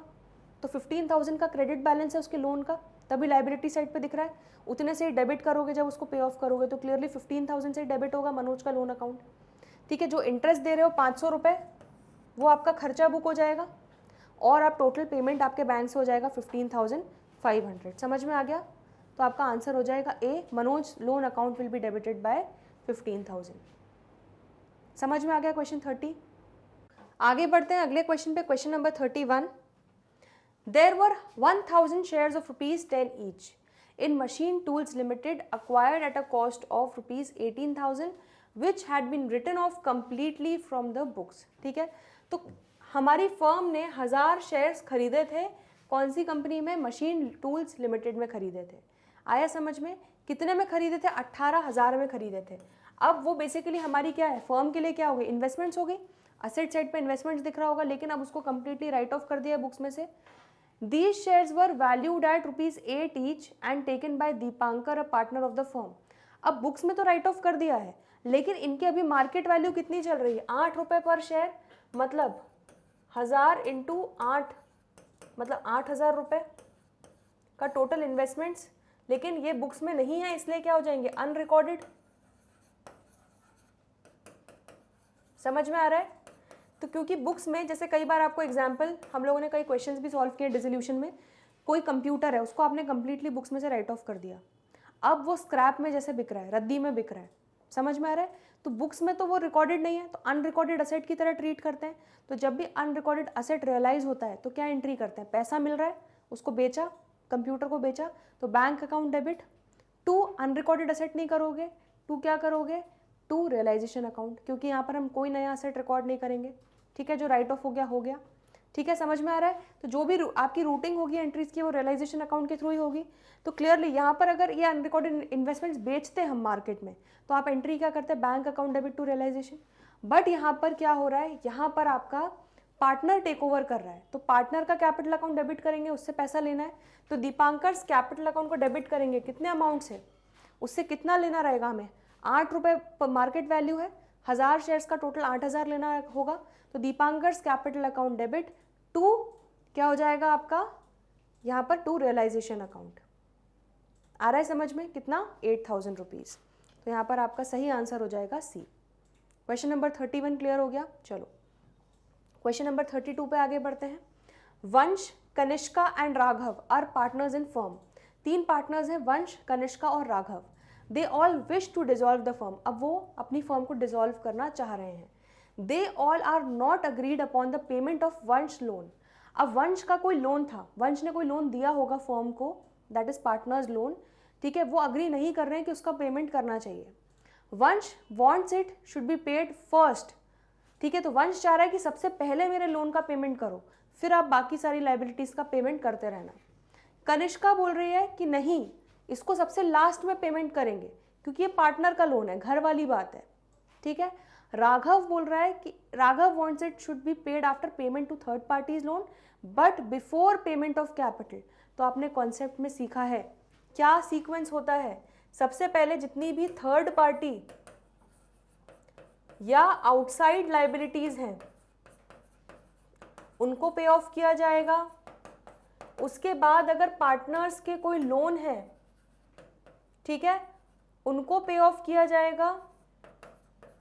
और उसके बाद भी अगर पैसा बच गया, जो आपने असेट्स को बेच के पैसा आपको रियलाइज हुआ, उससे सबसे पहले क्या करोगे, रियलाइजेशन के खर्चे करोगे, फिर थर्ड पार्टी आउटसाइड लाइबिलिटीज के लोन या जो भी आपकी लाइबिलिटीज है उनको पूरा करोगे, रीपे करोगे, फिर उसके बाद पार्टनर के लोन को पे करोगे। और उसके बाद भी अगर पैसा बच गया तो उस पार्टनर के कैपिटल अकाउंट में आप जितना भी अमाउंट ड्यू है वो पे करोगे। समझ में आया? तो क्लियरली यहाँ पर कौन सही बोल रहा है, who is correct in regard to Vansh loan. Vansh बोल रहा है कि भाई मेरा लोन सबसे पहले पे करो, तो वंश गलत बोल रहा है। देन कनिष्का बोल रही है कि नहीं, वंश का लोन सबसे लास्ट में पे करो, तो वो भी गलत बोल रही है। यहाँ पर सबसे ज़्यादा सेंस की बात कौन कर रहा है, राघव, क्योंकि वो बोल रहा है कि Raghav wants it should be paid after the payment to third parties loan. तो थर्ड पार्टी के लोन को देने के बाद वंश का लोन दिया जाएगा, लेकिन पार्टनर्स के कैपिटल को पेमेंट करने से पहले दिया जाएगा। तो बिल्कुल उसने ये सही सीक्वेंस फॉलो किया, इसलिए यहाँ पर कौन सही बोल रहा है, क्लियरली राघव बोल रहा है। समझ में आ गया? तो क्वेश्चन नंबर 32 का आंसर हो जाएगा सी।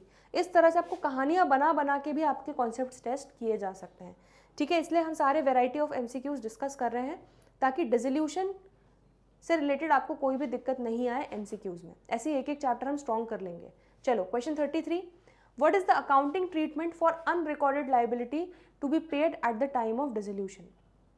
अब यहाँ पे अगर कोई अनरिकॉर्डेड लाइबिलिटी को आप पे कर रहे हो, नॉर्मली क्या करते हैं, unrecorded liability account debit to bank ये एंट्री कर देते, लेकिन क्योंकि अब आप कोई अनरिकॉर्डेड लाइबिलिटी को फिर से रिकॉर्ड नहीं करोगे, सारी एंट्रीज रियलाइजेशन अकाउंट के थ्रू रूट होंगी। तो रियलाइजेशन अकाउंट डेबिट पेमेंट कर रहे हो तो to bank account, to bank और कैश अकाउंट, ठीक है। तो देख लो यहाँ पर एंट्री कौन सी हो जाएगी, clearly realisation account debit and credit cash account. तो क्वेश्चन नंबर 33 का सही आंसर हो जाएगा सी। बहुत सिंपल था ये क्वेश्चन। चलो आगे बढ़े नेक्स्ट क्वेश्चन नंबर 34 पर। When creditor accepts an asset whose value is more than the amount due to him, he will dash excess amount which will be credited to dash account. देखो क्या बोल रहे हैं, एक क्रेडिटर है, example ले लेते हैं, एक क्रेडिटर है जिसको हमें पे करना था 1 लाख रुपए, ठीक है। उसको हमने क्या किया, हमने उसको मशीनरी दे दी, हमने कहा कि क्रेडिटर ये लो मशीनरी, ठीक है, इसकी वैल्यू कितनी है 3 लाख रुपए, ठीक है। हमें क्रेडिटर को सिर्फ 1 लाख रुपए देना था, बट उसके बदले हमने उसको 3 लाख की मशीनरी दे दी, असेट दे दिया, ठीक है। तो अब क्या होगा, जो 2 लाख रुपए की एक्स्ट्रा वैल्यू वाला असेट हमने उसको दिया, जो 2 लाख रुपए की एक्स्ट्रा वैल्यू है, ठीक है, जो असेट हमने दिया, उसके अगेंस्ट क्रेडिटर क्या करेगा, हमें वापस पे बैक कर देगा 2 लाख रुपए। समझ में आ गया, इतना क्लियर हो गया। तो यहाँ पर यही बोल रहे हैं कि जब क्रेडिटर एक्सेप्ट करता है एक असेट जिसकी value is more than the amount due to him, ठीक है, ऐसा असेट जिसकी वैल्यू ज़्यादा है देन द अमाउंट जो ड्यू है क्रेडिटर के लिए। तो क्रेडिटर क्या करेगा, he will pay, obviously he will pay the excess amount. तो क्लियरली यहाँ पर आपके ए तो हट गया, बी सी डी इनमें से आपको सिलेक्ट करना है। Pay the excess amount which will be credited to dash account. अब कौन से अकाउंट में क्रेडिट होगा, तो डेबिट क्या होगा, डेबिट तो कैश होगा, पैसा मिलेगा आपको क्रेडिटर से तो कैश या बैंक अकाउंट डेबिट होगा। अब कुछ भी पैसा अगर जा रहा है, खर्चा हो रहा है, ठीक है, तो वो क्या होता है, रियलाइजेशन अकाउंट के थ्रू ही। कुछ भी पैसा मिल रहा है, डिसोल्यूशन के प्रोसेस में बोल रही हूँ, कुछ भी पैसा मिल रहा है, ठीक है, तो वो भी आपका कहाँ से आएगा, वो भी कहाँ किसके थ्रू आएगा, रियलाइजेशन अकाउंट के थ्रू, क्योंकि सारे एसेट्स और लाइबिलिटीज को आप ले जाकर मार चुके हो। तो क्लियरली एंट्री क्या हो जाएगी, cash account debit to realisation account. तो he will pay the excess amount which will be credited to realisation account. तो क्लियरली आपका सही आंसर क्या हो जाएगा, डी। समझ में आया क्वेश्चन नंबर 34, ठीक है, क्लियर हो गया इतना। चलो question number 35, at the time of dissolution balance of partners current account will be transferred to respective dash account. तो जब पार्टनर्स के करंट अकाउंट कैपिटल अकाउंट दोनों बनाए जाते हैं तब क्या करते हैं, करंट अकाउंट का बैलेंस उठा के सीधे उनके रिस्पेक्टिव कैपिटल अकाउंट में ट्रांसफर कर देते हैं। फिर वहाँ सारे डिसोल्यूशन से रिलेटेड जो भी एडजस्टमेंट्स हैं प्लस माइनस वो होता है और फिर अमाउंट ड्यू टू पार्टनर निकाला जाता है, ठीक है, ऑन कैपिटल। समझ में आ रहा है इतना। तो क्लियरली यहाँ पर क्या करोगे, जो भी balance of partners current account होगा उसको ट्रांसफर कर देंगे to respective partners capital account. तो क्लियरली आंसर क्या हो जाएगा क्वेश्चन नंबर 35 का ए।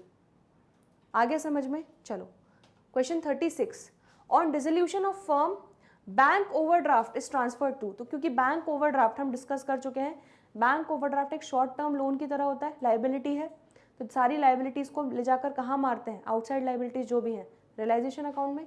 तो क्लियरली उसको कहाँ पे डालेंगे, रियलाइजेशन अकाउंट में। तो यहाँ पर आंसर हो जाएगा सी, रियलाइजेशन अकाउंट, ठीक है। ये हो गया क्वेश्चन नंबर 36। क्वेश्चन नंबर 37 देखो, an extract of X Y Z firm's balance sheet is as follows. तो यहाँ पर तीनों पार्टनर्स के कैपिटल अकाउंट दिए हुए हैं, जनरल रिजर्व दिया है और profit and loss account debit that is कचरा आइटम दिया है। तो यहाँ पर हम लिख लेते हैं, ये हो गया आपका केक आइटम और ये हो गया आपका कचरा आइटम। अब क्या बोला गया है, loss on account of realisation account was 1,20,000। तो रियलाइजेशन अकाउंट में आपका लॉस आया 1,20,000 का। Final payment made to partners were. अब यहाँ पर देखो क्या बोल रहे हैं, सारे एडजस्टमेंट्स के बाद पार्टनर्स को कितना पे ऑफ करोगे। देखो बड़ा सिंपल है, यहाँ पे वैसे तो आपको खुद से समझ में आ जाएगा, बट बेटर अंडरस्टैंडिंग के लिए ताकि सब लोगों को समझ में आए, मैं एक रफ सा पार्टनर्स कैपिटल अकाउंट बना रही हूँ, ठीक है। ये हो जाएगा डेबिट, ये हो जाएगा क्रेडिट। तीन पार्टनर्स है ना, X Y Z, X Y Z, ठीक है। ये इतना सब आपको नहीं करना है, आपको रफली कैलकुलेट करना है। एग्जाम में इतना ये सब टाइम नहीं रहेगा आपके पास, मैं सिर्फ आपकी अंडरस्टैंडिंग के लिए समझा रही हूँ। चलिए, तो यहाँ पर अब ध्यान से देखो, तीनों पार्टनर्स का ओपनिंग बैलेंस क्या दिया है बैलेंस शीट में, 2 लाख, 1 लाख, 2 लाख। तो यहाँ पर हम क्या लिखते थे, by balance brought down 2 lakh, 1 lakh, 2 lakh, ठीक है, जगह की थोड़ी कमी है। तो 2 लाख, 1 लाख और 2 लाख तीनों पार्टनर्स की कैपिटल अकाउंट हो गए। उसके बाद केक आइटम्स जो हैं तीनों पार्टनर्स में डिस्ट्रीब्यूट कर देंगे उनके प्रॉफिट शेयरिंग रेशियो में। तो प्रॉफिट शेयरिंग रेशियो पता नहीं है तो इक्वली बांट देंगे, ठीक है, मतलब 24,000 को इक्वली तीनों में बांटेंगे तो 8,000, 8,000, 8,000 तीनों को मिल जाएगा जनरल रिजर्व का।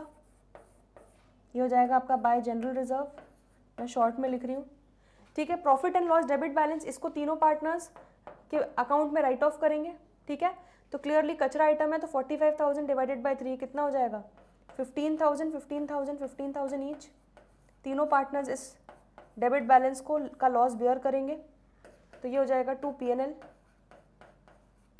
ठीक है। उसके बाद लॉस ऑन रियलाइजेशन कितना आया, 1,20,000। तो इस लॉस को भी तीनों पार्टनर्स इक्वली बियर करेंगे क्योंकि प्रॉफिट शेयरिंग रेशियो नहीं दिया है। तो कितना हो जाएगा, 40,000, 40,000, 40,000। बस सारे एडजस्टमेंट्स हो गए, अब आप निकाल लो डायरेक्टली कि भाई कितना हो जाएगा। तो देखो x और z दोनों का बराबर ही आएगा, ठीक है, क्योंकि दोनों का ओपनिंग बैलेंस भी सेम था और उसके बाद सारे एडजस्टमेंट्स भी सेम हुए हैं।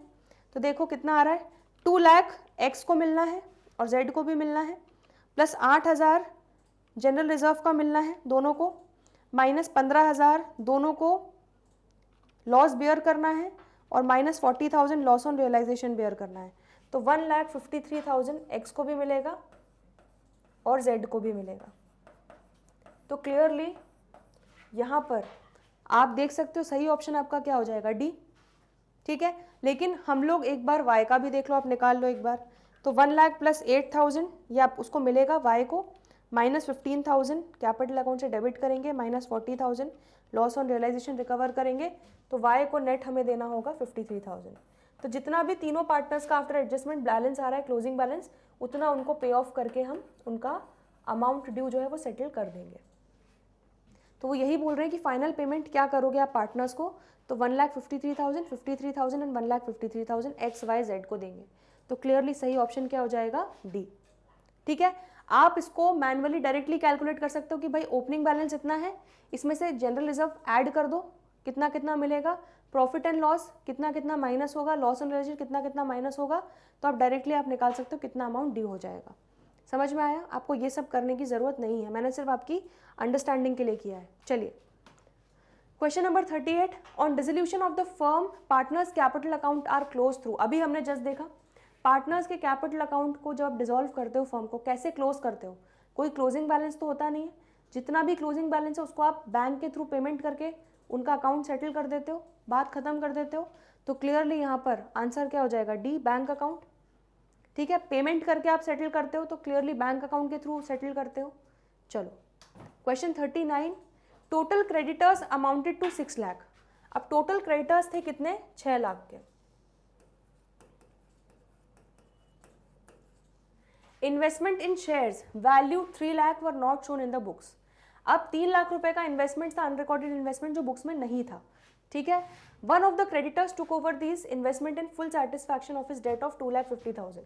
तो अब इस 6 लाख में से 2.5 लाख के जो क्रेडिटर्स थे उन्होंने इन्वेस्टमेंट को टेक ओवर कर लिया और बोला कि ठीक है आप ये पूरी इन्वेस्टमेंट हमें दे दो और हम मान लेंगे कि आपने हमारा पूरा 2.5 लाख रुपए चुका दिया, ठीक है। भले उन्होंने 3 लाख की इन्वेस्टमेंट ले ली, लेकिन उन्होंने बोला कि हम मानेंगे कि आपने 2,50,000 हमारा पे ऑफ कर दिया, ठीक है, तो ये हम सेटलमेंट मान लेंगे, फुल सेटलमेंट मान लेंगे, ठीक है।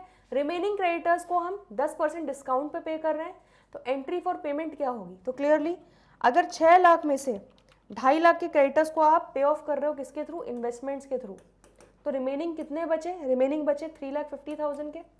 और 3,50,000 के क्रेडिटर्स को आप 10% डिस्काउंट पे, मतलब 10% कितना हो गया आपका 35,000। तो आप नेट कितना पे कर रहे हो, 3,15,000, ठीक है। तो 3,15,000 पे करोगे तो एंट्री फॉर पेमेंट क्या होगी, नॉर्मली होती creditors account debit to bank, but यहाँ पर क्योंकि डिसोल्यूशन का प्रोसेस चल रहा है, क्रेडिटर्स को ऑलरेडी रियलाइजेशन अकाउंट में मार चुके हैं, तो पेमेंट की एंट्री रूट होगी रियलाइजेशन से, तो realisation account debit to bank, बस ये एंट्री करनी है। कितने अमाउंट से, 3,15,000 से। तो क्लियरली पहली एंट्री ही आपका सही आंसर हो जाएगा। तो ए हो जाएगा realisation account debit to bank account 3,15,000। Clear हो गया क्वेश्चन नंबर 39 भी। चलो क्वेश्चन नंबर 40 पे आते हैं।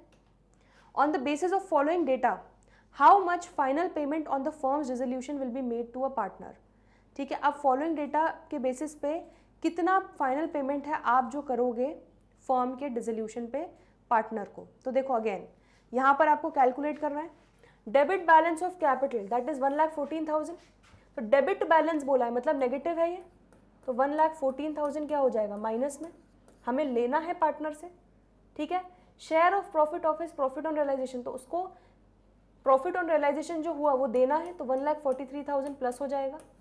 तो जो भी क्रेडिट साइड में लिखोगे उसको प्लस में लिखना, और जो भी पार्टनर्स के कैपिटल अकाउंट में डेबिट आएगा उसको माइनस में लिखते जाना, ठीक है, और नेट निकाल लेंगे। Firms liabilities taken over by him, तो उसने फर्म की लाइबिलिटीज टेक ओवर की है, जो उसने फर्म के बिहाफ पे कर दिया है। अब फर्म को उसको रिम्बर्स करना पड़ेगा, तो फर्म को उसको लाइबिलिटी का जो उसने पेमेंट किया है फर्म के बिहाफ पे, फर्म को उसको देना पड़ेगा, तो 17,000 देना पड़ेगा, उसको मिलेगा, तो ये भी प्लस हो जाएगा। Firms assets taken over by हम, उसने फर्म के असेट्स को टेक ओवर किया 26,000 के, उससे हमें पैसा लेना है, तो 26,000 उसके कैपिटल अकाउंट में से काटेंगे, डेबिट करेंगे, तो क्लियरली नेगेटिव में लिख देंगे बस। ठीक है, तो टोटल कितना पेमेंट दोगे आप, वो आपको निकालना है। चलो कैलकुलेट कर लो इसको, तो कितना हो जाएगा, 1,14,000 माइनस है, ठीक है, माइनस 1,14,000 प्लस 1,43,000, ठीक है, प्लस 17,000 माइनस 26,000, तो ये आ जाएगा आपका नेट 20,000। तो आपको नेट उसको पेमेंट करना है 20,000, तो यहाँ पर आपका आंसर क्या हो जाएगा, बी। ठीक है, तो आपको फाइनल पेमेंट 20,000 देना है पार्टनर को। यहाँ तक क्लियर हो गया? ठीक है, अभी तक कोई भी डाउट हो तो पूछ लो। अगले क्वेश्चन पे आगे बढ़ रहे हैं, question number 41। P, Q and R were partners in a firm in the ratio of 5:3:2। तो 3 पार्टनर्स हैं, उनका प्रॉफिट शेयरिंग रेशियो हमें दिया हुआ है 5:3:2। ठीक है, आगे क्या बोल रहे हैं, on firms dissolution total assets for 90,000, total assets 90,000 के थे, क्रेडिटर्स थे 35,000 के, रियलाइजेशन एक्सपेंसेस हुए 2,500 के। Half of the assets realise हुए 10% less than book value and half at 10% more than book value. Creditors को पे किया हमने 10% मोर। फॉर प्रॉफिट और लॉस ऑन रियलाइजेशन पी का कैपिटल अकाउंट में कितना अमाउंट जाएगा, आ रहा है समझ में? तो यहाँ आपको छोटा सा जल्दी से रफ में एक रियलाइजेशन अकाउंट बनाना पड़ेगा, जिसमें आप पूरा कैलकुलेशन कर पाओगे जल्दी से। ठीक है, तो यहाँ पर सबसे पहले जितने भी असेट्स हैं, टोटल असेट्स टीए लिख रही हूँ मैं, तो 90,000 के आप उनको ले जाकर मारोगे और क्रेडिटर्स को क्रेडिट साइड पर मारोगे 35,000। रियलाइजेशन एक्सपेंसेस कितने थे, 2,500, तो realisation account debit to bank, कितना पेमेंट हुआ रियलाइजेशन एक्सपेंसेस का, 2,500। Half of the assets realise हुआ है 10% लेस देन बुक वैल्यू, तो हाफ ऑफ द असेट मतलब कितना हो गया, यहाँ पर हम लिख लेते हैं बाय बैंक। ठीक है, ये असेट्स आपके रियलाइज हो रहे हैं, तो 50% असेट्स आपके रियलाइज हो रहे हैं कितने में, 10% लेस देन बुक वैल्यू। तो 90,000 का 50% कितना हो गया, 45,000, तो 45,000 माइनस 10% कितना हो जाएगा, 40,500 में हो रहे हैं। ठीक है, रिमेनिंग 50% असेट्स जो है वो आपके रियलाइज हो रहे हैं 10% more than the book value, तो 45,000 प्लस 4,500 दैट इज 49,500 पे रियलाइज हो रहे हैं। समझ में आ रहा है? तो टोटल आपके assets 40,500 plus 49,500 that is total assets आपके रियलाइज हो रहे हैं 90,000 पे। आ रहा है समझ में? क्लियर हो गया इतना? नेक्स्ट इसके बाद क्या बोला गया है, इसके बाद बोल रहे हैं कि हमारे क्रेडिटर्स जो थे उनको हमने 10% ज़्यादा पे किया है, तो क्लियरली 35,000 के क्रेडिटर्स हैं, उनको हम 10% ज़्यादा पे कर रहे हैं, मतलब उनको हम टोटल पे करेंगे 38,500 दैट इज 35,000 प्लस 3,500 10% हो जाएगा। तो realisation account debit to bank, तो आपने आउटसाइड लाइबिलिटीज़ भी सारी पे कर दी। आ रहा है समझ में? बस अब आप निकाल लो कि आपका रियलाइजेशन में प्रॉफिट आ रहा है, लॉस। डेबिट साइड का टोटल करो 90,000 प्लस 2,500 प्लस 38,500, ये कितना आ गया टोटल, 1,31,000। और क्रेडिट साइड का टोटल करो 35,000 प्लस 90,000, ये आ जाएगा 1,25,000। तो क्लियरली आपका डेबिट साइड इज ग्रेटर। ठीक है, तो 1,31,000 में से 1,25,000 माइनस करोगे तो आपका यहाँ पर बैलेंसिंग फिगर आ जाएगा, that is your loss on realisation. तो बाय लॉस ऑन रियलाइजेशन 6,000 आ गया, जिसको आप ट्रांसफर करोगे पार्टनर्स के कैपिटल अकाउंट में PQR। अब आपको सिर्फ पूछा गया है कि P के कैपिटल अकाउंट में कितना जाएगा, तो 5/10 जाएगा। ठीक है, 5:3:2 है, तो 6,000 का 5/10 निकाल लो, कितना हो जाएगा, 3,000। तो क्लियरली डेबिट करेंगे हम P के कैपिटल अकाउंट को, क्योंकि लॉस ऑन रियलाइजेशन है, उतने से उसका कैपिटल अकाउंट कम होगा, तो डेबिटेड बाय 3,000। तो क्लियरली यहाँ पर आपका सही आंसर क्या हो जाएगा, डी। समझ में आ गया क्वेश्चन नंबर 41? क्लियर है? ठीक है, तो आपको ये नहीं सोचना है कि अगर हमने सब्जेक्टिव नहीं पढ़ा तो कोई बात नहीं, हम सीधे MCQs कर लेंगे। सब्जेक्टिव देखो कैसे काम में आ रहा है आपको, वो MCQ में भी आपको थोड़ा सा ऐसा वो इस तरह से फ्रेम कर देंगे क्वेश्चन कि आपको बेसिक रियलाइजेशन अकाउंट बनाना तो आना ही चाहिए। बेसिक पार्टनर्स कैपिटल अकाउंट के एडजस्टमेंट्स करना तो आना ही चाहिए, ठीक है। तो उससे आप बच नहीं सकते हो, इसलिए मैंने आपको कहा कि आपको चैप्टर बहुत थोरली पढ़ना है, तभी आप MCQ सॉल्व कर पाओगे। चलो नेक्स्ट आगे बढ़ते हैं क्वेश्चन नंबर 42 पे। Mister Jain's capital account has a credit balance of 1,80,000. His loan account is showing a debit balance of 1,30,000. Bank balance 4 lakh है। हमें क्या करना है, जर्नल एंट्री क्या होगी।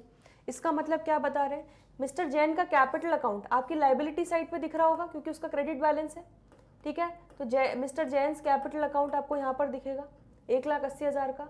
उसके लोन का डेबिट बैलेंस है, मतलब क्या है, असेट साइड पे दिख रहा है, मतलब फर्म ने लोन दिया है। तो जब भी फर्म लोन देती है, ठीक है, तो उस लोन को हम उसके कैपिटल अकाउंट में ट्रांसफर कर देते हैं। आ रहा है समझ में। हाँ, लाइबिलिटी साइड पे अगर हमें उससे लोन मिला होता तो उसको हम सेपरेटली उसका अकाउंट बनाते हैं, लेकिन अगर फर्म ने लोन दिया है पार्टनर को तो उसको हम डायरेक्टली उसके कैपिटल अकाउंट में भेज देंगे। तो यहाँ पर करेक्ट जर्नल एंट्री क्या हो जाएगी, इसके लोन अकाउंट का डेबिट बैलेंस है, उसको मारने के लिए क्या करेंगे, क्रेडिट, और इतने अमाउंट से उसके कैपिटल अकाउंट को कम कर देंगे, क्योंकि उतना पैसा उसको हम कम देंगे, क्योंकि 1,30,000 उसको हम ऑलरेडी दे चुके हैं, उससे पैसा लेना है वो।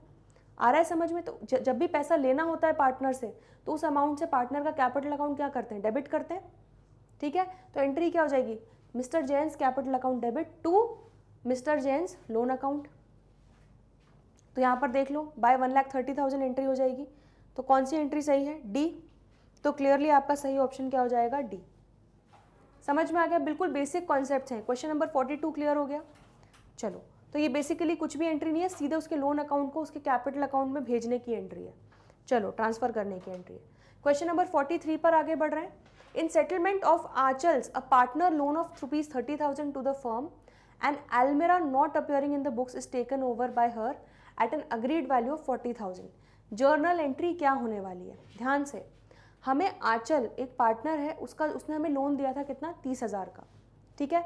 नॉर्मली हम एंट्री क्या करते हैं, Aanchal's loan account debit to bank, लेकिन यहाँ पर हम पैसे में उसको पैसा नहीं दे रहे हैं, उसको हम 40,000 का Almirah दे रहे हैं, ठीक है। तो उस 40,000 के Almirah में से 30,000 से तो लोन पे ऑफ हो गया, लेकिन बाकी का जो 10,000 है हमने उसको ज़्यादा वैल्यू वाला दे दिया असेट, तो बाकी का 10,000 उससे लेना होगा, तो उतने अमाउंट से उसका कैपिटल अकाउंट डेबिट कर देंगे। समझ में आ रहा है। देखो, आंचल का loan account, Aanchal's loan account debit 30,000, इतने से अब ये लाइबिलिटी को पे ऑफ कर रहे हैं, तो इसकी लाइबिलिटी को डेबिट कर देंगे। अब क्योंकि हम पे ऑफ कर रहे हैं उसको किस वे में, उसको पे ऑफ कर हम Almirah देकर, ठीक है। अब क्योंकि यहाँ पर Almirah जो है, समझ में आ रहा है, वो आपका क्या है, वो अनरिकॉर्डेड असेट है, तो उसको आप रिकॉर्ड करने तो बैठोगे नहीं, उसको आप रियलाइजेशन अकाउंट से ही रूट करोगे। समझ में आ रहा है। तो टू रियलाइजेशन अकाउंट कितना हो जाएगा, 40,000। 40,000 की चीज़ आप दे रहे हो उसको 30,000 के बदले में, तो बचा हुआ 10,000 रुपये जो एक्सेस आपने दिया है वो आप उसके कैपिटल अकाउंट से रिकवर कर लोगे। तो आंचल्स कैपिटल अकाउंट डेबिट, समझ में आ गया। तो एंट्री क्या हो जाएगी, आंचल्स लोन अकाउंट डेबिट 30,000 वो भी पे कर दिया, रिमेनिंग 10,000 रुपये जो हमने ज़्यादा सेट दे दिया उसके कैपिटल अकाउंट से डेबिट करके रिकवर कर लेंगे। और to realisation account, to Almirah account नहीं किया क्योंकि हम Almirah ऑलरेडी अनरिकॉर्डेड था, ठीक है, तो उसको हम रिकॉर्ड नहीं करेंगे, उसको रियलाइजेशन से ही रूट करेंगे। समझ में आ गया। तो आपकी एंट्री यहाँ पर देखो कौन सी सही हो जाएगी, Aanchal's loan account debit 30,000, Aanchal's capital account debit 10,000 to realisation account. तो परफेक्टली आपकी ए एंट्री सही हो जाएगी। क्लियर है क्वेश्चन नंबर 43 भी, ठीक है। तो कॉन्सेप्ट्स बिल्कुल क्लियर होते जा रहे हैं। चलो question number 44, choose the correct option in which a partnership firm is compulsorily dissolved. तो हमें यहाँ पर एक करेक्ट ऑप्शन चूज करना है जहां पर कंपल्सरी डिसोल्यूशन होने वाला है। कहां पर होगा देखो जरा, A when the business of firm becomes illegal, yes बिल्कुल यही सही ऑप्शन है। जैसे ही business of the firm illegal हुआ उसको आपको कंपल्सरीली डिसोल्यूशन करना पड़ेगा उस फर्म का, ठीक है। ये हमने कॉन्सेप्ट्स में थ्योरी में पढ़ा है, ठीक है। तो आप एक बार जाके कॉन्सेप्ट वाले वीडियोस देखना तो आपको और अच्छे से याद आ जाएगा। On death of a partner तो it is voluntary, when the duration of partnership is not fixed, ये भी वॉलेंट्री है, ऑल ऑफ द अबव। तो क्लियरली आपका सही ऑप्शन क्या हो जाएगा, ए, ठीक है। Question number 45, Vijay a partner paid realisation expenses of 40,000 and these were to be borne by him, ठीक है। तो यहाँ पर बेयर भी पार्टनर को ही करना था और पे भी उसने ही किया, ठीक है। फर्म का कैश अकाउंट क्या करेंगे हम, भाई बेयर भी पार्टनर को ही करना था, ठीक है, बियर हमको नहीं करना था, पे भी उसी ने कर दिया, तो हमें क्या मतलब, हमें तो कोई मतलब ही नहीं है, हम कोई भी एंट्री नहीं करेंगे। तो क्लियरली यहाँ पर cash account will neither debited nor credited by any amount, तो आपका सही ऑप्शन क्या हो जाएगा, डी। ठीक है, क्वेश्चन 46, एक डेटर है 61,000 का, ठीक है, हमें एक डेटर से एक पैसा लेना है 61,000, उसने बोला ठीक है एक काम करता हूँ मैं आपको 61,000 देने की जगह आपके जो डिसोल्यूशन एक्सपेंसेस हो रहे हैं 60,000 के, वो पे ऑफ कर देता हूँ और उसको आप फुल सेटलमेंट मान लेना। ठीक है, तो यहाँ पर अगेन आपके जो खर्चे हैं उनको कौन पे कर रहा है, डेटर, तो आपसी एडजस्टमेंट हो रहा है, तो इसीलिए इसके लिए क्या होगा, कोई भी एंट्री नहीं होगी, तो क्लियरली यहाँ पर नो एंट्री रिक्वायर्ड। तो क्वेश्चन नंबर 46 का आंसर क्या हो जाएगा, C. Question number 47, at the time of dissolution dash account helps in verification of the arithmetical accuracy of the accounts. अब जब डिसोल्यूशन प्रोसेस होता है, ठीक है, इनमें से ऐसा कौन सा अकाउंट है जो आपको क्रॉस चेक करवाता है कि अच्छा सब कुछ सही हुआ है और आपका ये अकाउंट टैली हो गया है। आपकी अरिथमेटिकल एक्यूरेसी को कौन क्रॉस चेक करता है, कौन वेरीफाई करता है, realisation account, partners loan account, partners capital account या कैश और बैंक अकाउंट। तो क्लियरली आपको याद होगा हम सारे अकाउंट्स बनाने के बाद सबसे लास्ट में कैश और बैंक अकाउंट बनाते थे। ठीक है, तो उसमें क्या होता था, कैश जितना था उतना पूरा यूटिलाइज हो गया क्या, उसका बैलेंस जीरो हो गया क्या, डेबिट और क्रेडिट बराबर आ गया क्या कैश अकाउंट का, उससे आप समझ जाते थे कि आपने बिल्कुल सही तरीके से अपने अकाउंट्स प्रिपेयर किए हैं। तो क्लियरली यहाँ पर कौन सा अकाउंट है जो हेल्प करता है verification of the arithmetical accuracy of the accounts, D, cash और बैंक अकाउंट। समझ में आ गया। Question number 47। Question number 48, dash account is prepared eight the time of retirement of a partner while dash account is prepared eight the time of dissolution of firm. Partnership जब हमने पूरा chapter पढ़ा है, जब भी रिटायरमेंट होता है, ठीक है, क्या प्रिपेयर करते हो, रीवैल्यूएशन अकाउंट, असेट्स और लाइबिलिटीज को रीवैल्यू करते हो। लेकिन जब डिसोल्यूशन होता है तब आप क्या बनाते हो, रियलाइजेशन अकाउंट, जहाँ पे असेट्स और लाइबिलिटीज को रियलाइज करते हो। समझ में आ रहा है, दोनों में डिफरेंस है। चलो, तो यहाँ पर क्लियरली सही ऑप्शन क्या हो जाएगा, रिटायरमेंट के समय रीवैल्यूएशन, डिसोल्यूशन के समय रियलाइजेशन। तो क्लियरली आपका आंसर सही क्या हो जाएगा, ए। ठीक है, क्लियर है। Question number 49, there was a contingent liability in respect of bill discounted but not matured ₹20,000। तो कुछ नहीं, बिल रिसीवेबल था हमारा 20,000 का, हमने बैंक से डिस्काउंट कर लिया। ठीक है, अब हम उसको कंटिंजेंट लाइबिलिटी मान रहे हैं। क्यों? क्योंकि भाई हो सकता है वो जो बिल जिससे हमें मैच्योर होना है, जो डेटर है हमारा, वो मैच्योरिटी पे बैंक को पे ना करे, फिर बैंक आके हमें पकड़ेगा, हमारी कॉलर पकड़ेगा, हमसे पैसे मांगेगा। तो इसलिए उसको हम अभी कंटिंजेंट लाइबिलिटी की तरह मान रहे हैं। ठीक है, अभी लाइबिलिटी नहीं मानी है, उसको ऐसा मान रहे हैं कि हो सकता है। समझ में आ रहा है। On dissolution bank inform that bank has received it's payment from respective drawing. अब जब यहाँ पे फॉर्म डिसॉल्व हो रही है तब बैंक ने इन्फॉर्म किया कि भाई आपका जो डेटर था बड़ा अच्छा निकला, उसने हमको मेच्योरिटी पे पेमेंट कर दिया है, तो आपको चिंता करने की ज़रूरत नहीं है। ठीक है, तो क्या आप इसको रिकॉर्ड करोगे? नहीं करोगे। क्यों रिकॉर्ड करोगे? आपका सिर्फ इतना काम था, आप तब रिकॉर्ड करते जब बिल डिसऑनर हो जाता और आपको बैंक को पेमेंट करनी पड़ती। बट यहाँ पर तो सब कुछ सही, आइडल सिचुएशन है, हमने बैंक से डिस्काउंट करवा लिया, उसकी हम एंट्री कर चुके थे। अब जब ड्रॉई बैंक को पेमेंट कर रहा है, ठीक है, आपका जो डेटर है वो जब बैंक को पेमेंट कर रहा है, तो आपको क्या मतलब है, वो तो उनका आपसी एडजस्टमेंट हो रहा है ना। समझ में आ रहा है। तो यहाँ पर clearly firm will debit realisation account, बिल्कुल भी नहीं। Firm will credit cash account, बिल्कुल भी नहीं, क्यों पैसा देगी। Firm will not record the above transaction, none of the above. तो क्लियरली यहाँ पर सी हो जाएगा, firm will not record the above transaction. इस ट्रांजैक्शन को फर्म रिकॉर्ड नहीं करेगी क्योंकि फर्म का इसमें कोई लेना देना नहीं है। हाँ, बिल डिसऑनर हो जाता तब लेना देना हो जाता, क्योंकि तब बैंक आके फर्म की कॉलर पकड़ती। चलो, क्वेश्चन 50। अब थोड़े से असर्शन और रीजन वाले क्वेश्चंस देख लेते हैं। असर्शन है, पार्टनरशिप फर्म में B dissolve by mutual agreement of partner. ठीक है, तो ये एक आपको एक फैक्ट कोट किया गया है कि पार्टनरशिप फर्म जो है उसको हम डिसॉल्व कर सकते हैं बाय म्यूचुअल अग्रीमेंट। ठीक है, पार्टनर्स आपसी सहमति से उस फर्म को डिसॉल्व कर सकते हैं। रीजन क्या दिया गया है, as a partnership firm is set up by agreement so it can be dissolve by an agreement. बिल्कुल सही रीजन है, क्योंकि पार्टनरशिप फर्म को सेटअप भी आप अग्रीमेंट, म्यूचुअल अग्रीमेंट के थ्रू ही कर सकते हो, तो इसी तरह उसको बंद भी, उसको डिसॉल्व भी आप म्यूचुअल अग्रीमेंट के थ्रू कर सकते हो। तो बिल्कुल असर्शन और रीजन दोनों सही हैं, है ना। और आपका जो रीजन है वो बिल्कुल करेक्ट एक्सप्लेनेशन है असर्शन का। ठीक है, तो क्लियरली आपका सही ऑप्शन क्या हो जाएगा, A. Both assertion and reason are true and assertion is correct explanation of reason. ये सही हो गया आपका। चलो, क्वेश्चन नंबर 51। असर्शन है if partnership is dissolved then books of accounts need not be closed. अब ध्यान से देखो क्या बोला है, partnership is dissolved, partnership, partnership firm नहीं बोला है। तो पार्टनरशिप का डिसोल्यूशन कब कब होता है, रिटायरमेंट पे, डेथ पे, एडमिशन पे, ठीक है, जब भी रिकॉन्स्टिट्यूशन हो रहा है पार्टनरशिप फर्म का, ठीक है, पार्टनरशिप का रिकॉन्स्टिट्यूशन हो रहा है, समझ में आ रहा है, पार्टनर्स का आपसी रिलेशनशिप चेंज हो रहा है, उसको हम बोलते हैं डिसोल्यूशन ऑफ पार्टनरशिप। मैंने ये बेसिक डिफरेंस आपको बिल्कुल शुरुआत में बताया था कॉन्सेप्ट्स में। लेकिन डिसोल्यूशन ऑफ पार्टनरशिप फर्म का मतलब क्या होता है, जब बिजनेस ही बंद होने वाला है, समझ में आ रहा है। तो जब भी पार्टनरशिप डिसॉल्व होती है तब बुक्स ऑफ अकाउंट्स को हम क्लोज नहीं करते, ठीक है, हम कुछ चेंजेस करते हैं, एडजस्टमेंट्स करते हैं, रिकॉन्स्टिट्यूशन करते हैं, उसके बाद नए सिरे से उसकी स्टार्टिंग करते हैं। आ रहा है समझ में, चाहे वो पार्टनर के आने के कारण हो या चाहे पार्टनर के जाने के कारण हो, क्लियर हो रहा है।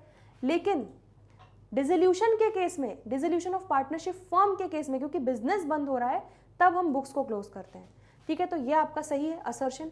रीजन क्या बोला है, whether there is dissolution of partnership और partnership firm books of accounts must be close, बिल्कुल गलत है रीजन, ठीक है। तो ये गलत बोल रहे हैं, चाहे वो बोल रहे हैं कि चाहे डिसोल्यूशन ऑफ पार्टनरशिप हो या पार्टनरशिप फर्म का हो, हमें मतलब नहीं, बुक्स तो बंद करनी पड़ेगी, बुक्स क्लोज करनी पड़ेगी, बिल्कुल भी ऐसा नहीं है। सिर्फ और सिर्फ डिसोल्यूशन ऑफ पार्टनरशिप फर्म के केस में, जब फर्म बंद हो रही है, बिजनेस बंद हो रहा है, धंधा बंद हो रहा है, तभी आपको अकाउंट्स को क्लोज करना है, ठीक है। समझ में आ रहे हो, समझ में आ रहा है, क्लियर है। तो यहाँ पर आपका सही ऑप्शन क्या हो जाएगा, आपका असर्शन सही है लेकिन रीजन फॉल्स है। तो यहाँ पर देखो सी ऑप्शन है, assertion A is true but reason is false. समझ में आ गया, तो क्लियरली आपका सही ऑप्शन हो जाएगा यहाँ पर सी। क्वेश्चन 51 क्लियर हो गया। चलो अब क्वेश्चन 52 के लिए हमें पूरी केस स्टडी दी हुई है, थोड़ी सी केस स्टडी है, कहानी है, कहानी की तरह सुनो और इससे रिलेटेड हमें क्वेश्चंस करने हैं, वो हम देखते हैं। चलो, जॉली एंड टिंकू, ये हमारी हो जाएगी case study. Jolly and Tinku were partners in a firm since last 45 years. दो पार्टनर्स हैं 45 ईयर्स से, उनका profit and loss sharing ratio है 3:2, ठीक है। ध्यान से पढ़ना, कहानी को दिमाग में रखते जाना। They were doing their business very well, बहुत अच्छा बिजनेस चल रहा था, कोई भी डिस्प्यूट नहीं थी, आपसी सहमति से बहुत अच्छे से चल रहा था। But now they feel tired and no one was there to look after their business. अब वो थक गए, क्योंकि भाई 45 ईयर्स से पार्टनरशिप बिजनेस चला रहे हैं पार्टनरशिप में, अब वो थक गए, अब उनको वो नहीं चाह रहे कि भाई अब हमको बिजनेस नहीं देखना। देयरफॉर अब वो डिसाइड कर रहे हैं कि चलो यार बिजनेस बंद कर देते हैं और जो भी अमाउंट अवेलेबल होगा वो डोनेट कर देंगे किसको, एक एनजीओ को, who are providing service for growing trees in urban areas to control pollution. तो उन्होंने सोचा कि भाई चलो हमारी फर्म का, हमारे बिजनेस को बंद करते हैं, जो भी पैसा हमारा बचेगा उससे हम क्या करेंगे, एनजीओ को डोनेट कर देंगे ताकि वो अपनी ट्रीज वगैरह जो ग्रो करती है वो एनजीओ अर्बन एरियाज में पोल्यूशन कंट्रोल के लिए, तो अच्छे काम में हमारा पैसा काम में आएगा। अब क्या बोल रहे हैं, following transactions were took place at the time of dissolution. अब क्या क्या हुआ देखो ध्यान से। जॉली जो है वो फर्नीचर टेक ओवर कर रहा है 85,500 में, being 5% less than the book value, ठीक है। तो जो एक्चुअल वैल्यू थी उससे 5% लेस पे जॉली उसको टेक ओवर कर रहा है फर्नीचर को। इन्वेस्टमेंट जो अपेयर हो रही है बुक्स में 80,000 में, half of it is taken by creditors at 10% above the book value in full settlement of his claim and the remaining half was sold in the market at a loss of 30%, ठीक है। तो investment का भी adjustment बता दिया। टिंकू ने realisation expenses पे किए 6500 के out of his pocket and he was to get a fixed remuneration of 7500 for completing the dissolution process, ठीक है। तो यहाँ पर टिंकू ने रियलाइजेशन एक्सपेंसेस पे किए लेकिन उसको फिक्स्ड रेम्यूनरेशन फर्म को देना था, कितना, 7500 देना था, ताकि क्योंकि उसने पूरा डिसोल्यूशन प्रोसेस को कैरी आउट किया है। Workman compensation reserve appeared in the books 9500 but no claim was due against this reserve. Workman compensation reserve जो था वो बुक्स में अपेयर हो रहा था 9500 का, लेकिन उसके अगेंस्ट कोई भी क्लेम नहीं आया है, ठीक है। समझ में आ गया। अब देखो ये पूरी कहानी आपकी बता दी उन्होंने, अब इससे रिलेटेड क्वेश्चन पूछेंगे। तो क्वेश्चन नंबर 52 क्या बोल रहे हैं, बुक वैल्यू बताओ भाई फर्नीचर की क्या थी। देखो ध्यान से, अगर बुक वैल्यू 100 है, ठीक है, और उसमें से 5% लेस पे आपने दिया है, बुक वैल्यू 100% है, 5% लेस देन बुक वैल्यू पे जॉली ने टेक ओवर किया है, मतलब 95% पे टेक ओवर किया है, तो मतलब 85,500 95% के बराबर है, समझ में आ रहा है? तो आपका 100% कितना हो जाएगा? अगर आप 85,500 डिवाइडेड बाय 95% कर दो तो आपकी 100% बुक वैल्यू निकल जाएगी। आप चाहो तो x की वैल्यूज़ में भी उसको इक्वेट करके निकाल सकते हो। तो ये कितना आ जाएगा आपका 90,000। अब चाहे तो आप चेक कर लो, 90,000 आपकी टोटल बुक वैल्यू अगर है, 100% बुक वैल्यू है, उसमें से अगर आप 5% माइनस करो दैट इज़ 4,500, तो कितना बचेगा आपका? 85,500 बचेगा। आ रहा है समझ में? तो क्लियरली आपका क्वेश्चन नंबर 52 का आंसर क्या हो जाएगा? डी 90,000। क्लियर हो गया? तो 90,000 इज द आंसर कि आपके एक्चुअल बुक वैल्यू फर्नीचर की थी 90,000, जिसको 5% लेस पे टेक ओवर किया है आपके पार्टनर ने। ठीक है, क्वेश्चन नंबर 52 क्लियर है। Question number 53, journal entry realisation expenses के लिए क्या होगी? ध्यान से, तो यहां पर क्या बोल रहे हैं? Tinku paid the realisation expenses of 6,500 out of his pocket and he was to get a fixed remuneration of 7,500 for completing the dissolution process। तो यहाँ पर बोल रहे हैं कि टिंकू ने पे किए रियलाइजेशन एक्सपेंसेस, तो वो बोल रहे हैं कि जर्नल एंट्री रियलाइजेशन एक्सपेंसेस के लिए क्या होगी। ठीक है, तो क्लियरली यहाँ पर देखो क्या बोला गया है, फर्म को टोटल कितना देना है? फर्म को तो सिर्फ रेम्यूनरेशन ही देना है। अब रियलाइजेशन का जो भी खर्चा हो जो टिंकू अपनी जेब से भरे उससे मतलब नहीं है। फर्म को कितना देना है? टिंकू को फिक्स्ड रेम्यूनरेशन देना है 7,500 का, तो फर्म के लिए खर्चा कितना हुआ? 7,500, तो रियलाइजेशन अकाउंट डेबिट 7,500। ठीक है, और टिंकू को देना है तो टू टिंकूज कैपिटल अकाउंट, अभी दिया नहीं है। ठीक है, कितने से? 7,500, तो आपकी जर्नल एंट्री क्या हो जाएगी यहाँ पर? ठीक है, रियलाइजेशन एक्सपेंसेस टिंकू ही बियर करेगा, इनडायरेक्टली यही बोला गया क्योंकि उसने अपने पॉकेट से दिया है, क्योंकि उसको हम फिक्स्ड रेम्यूनरेशन ऑलरेडी देने वाले थे। ठीक है, तो realisation account debit to Tinku's capital account 7,500। देखो यही आपका सोल्यूशन हो गया question 53, option number A. Clear हो गया? नेक्स्ट, उसके बाद क्या बोला है? Cash received by sale of investment will be, question number 54। चलो आ जाओ यहाँ पर इन्वेस्टमेंट की देखते हैं ध्यान से। इन्वेस्टमेंट बुक्स में कितनी थी? 80,000। अब क्या बोल रहे हैं? इसमें से half of it was taken by creditors at 10% above the book value. इसमें से हाफ मतलब 40,000 जो है वो क्रेडिटर्स ने टेक ओवर कर ली प्लस 10% बुक वैल्यू पे। ठीक है, तो इसकी तो वैसे भी कोई एंट्री नहीं होगी क्योंकि एक असेट और लाइबिलिटी आपसे एडजस्टमेंट हो रहा है। Then remaining half was sold in the market at loss of 30%। Remaining half, remaining 40,000 जो थी वो हमने 30% लॉस पर बेची मार्केट में, तो हमें पैसा मिला होगा। तो 40,000 का 30% कितना हो जाएगा? 12,000। ठीक है, तो 40,000 में से जब 12,000 के लॉस पे बेची मतलब आपने कितने में बेची? 28,000 में बेची, तो आपको इतना कैश मिलेगा। इतने में आपकी इन्वेस्टमेंट रियलाइज होगी जिसकी आप एंट्री करोगे। ये वाली तो आप एंट्री करोगे ही नहीं क्योंकि एसेट और लाइबिलिटी आपस में एडजस्टमेंट हो रहा है। चलो तो देख लेते हैं क्वेश्चन नंबर 54 का आंसर क्या हो जाएगा? सी 28,000। तो cash received by sale of investments will be C 28,000। Clear हो गया इतना? ठीक है, चलो लास्ट एक क्वेश्चन, क्वेश्चन 55 आज हम देखेंगे। Workman compensation reserve will be credited to. तो क्लियरली भाई यहाँ पर वर्कमैन कॉम्पनसेशन रिजर्व जो था उसके अगेंस्ट कुछ भी क्लेम नहीं आया है, नो क्लेम, तो पूरा का पूरा क्या हो जाएगा? केक आइटम बन जाएगा, पार्टनर्स के कैपिटल अकाउंट में क्रेडिट हो जाएगा, बिल्कुल जैसे रिजर्व्स को बांटते हो। तो क्लियरली यहाँ पर workmen compensation reserve will be credited to partners के capital account, that is capital accounts of jolly and Tinku. तो आपका सही ऑप्शन हो जाएगा बी। क्लियर है यहाँ तक? ठीक है, कोई डाउट है अभी तक तो पूछ लो। अगला question, question 56, on dissolution of a firm partners loan account is transferred to. तो जब भी फर्म डिसॉल्व होती है तब हम पार्टनर के लोन अकाउंट को कहाँ ट्रांसफ़र करते हैं? कहीं करते हैं क्या? नहीं करते हैं। ठीक है, उसका सेपरेटली अकाउंट बनाते हैं। तो क्लियरली हम पार्टनर के लोन अकाउंट को ना ही रियलाइजेशन अकाउंट में डालेंगे, ना ही पार्टनर के कैपिटल अकाउंट में ट्रांसफ़र करेंगे, ना ही करेंट अकाउंट में। ठीक है, तो क्लियरली यहाँ पर हम लिखेंगे D, none of the above. हाँ, लेकिन अगर पार्टनर का लोन अकाउंट जो है वो आपका असेट साइड में दिख रहा है, मतलब आपने पार्टनर को लोन दिया है, that is loan to partner, समझ में आ रहा है, तो उसको आप डेफिनेटली कैपिटल अकाउंट से एडजस्ट कर सकते हो। लेकिन अगर लाइबिलिटी साइड पे दिख रहा है कि आपने पार्टनर से कोई लोन लिया है, उसको आप कैपिटल अकाउंट में ट्रांसफ़र नहीं करोगे, उसको आप सेपरेटली एज अ लाइबिलिटी ही ट्रीट करोगे और उसका सेपरेटली अकाउंट बनेगा और सेटलमेंट होगा। समझ में आ रहा है? चलो question 57, after transferring liabilities like creditors and bills payable in the realisation account in the absence of any information regarding their payment such liabilities are treated as.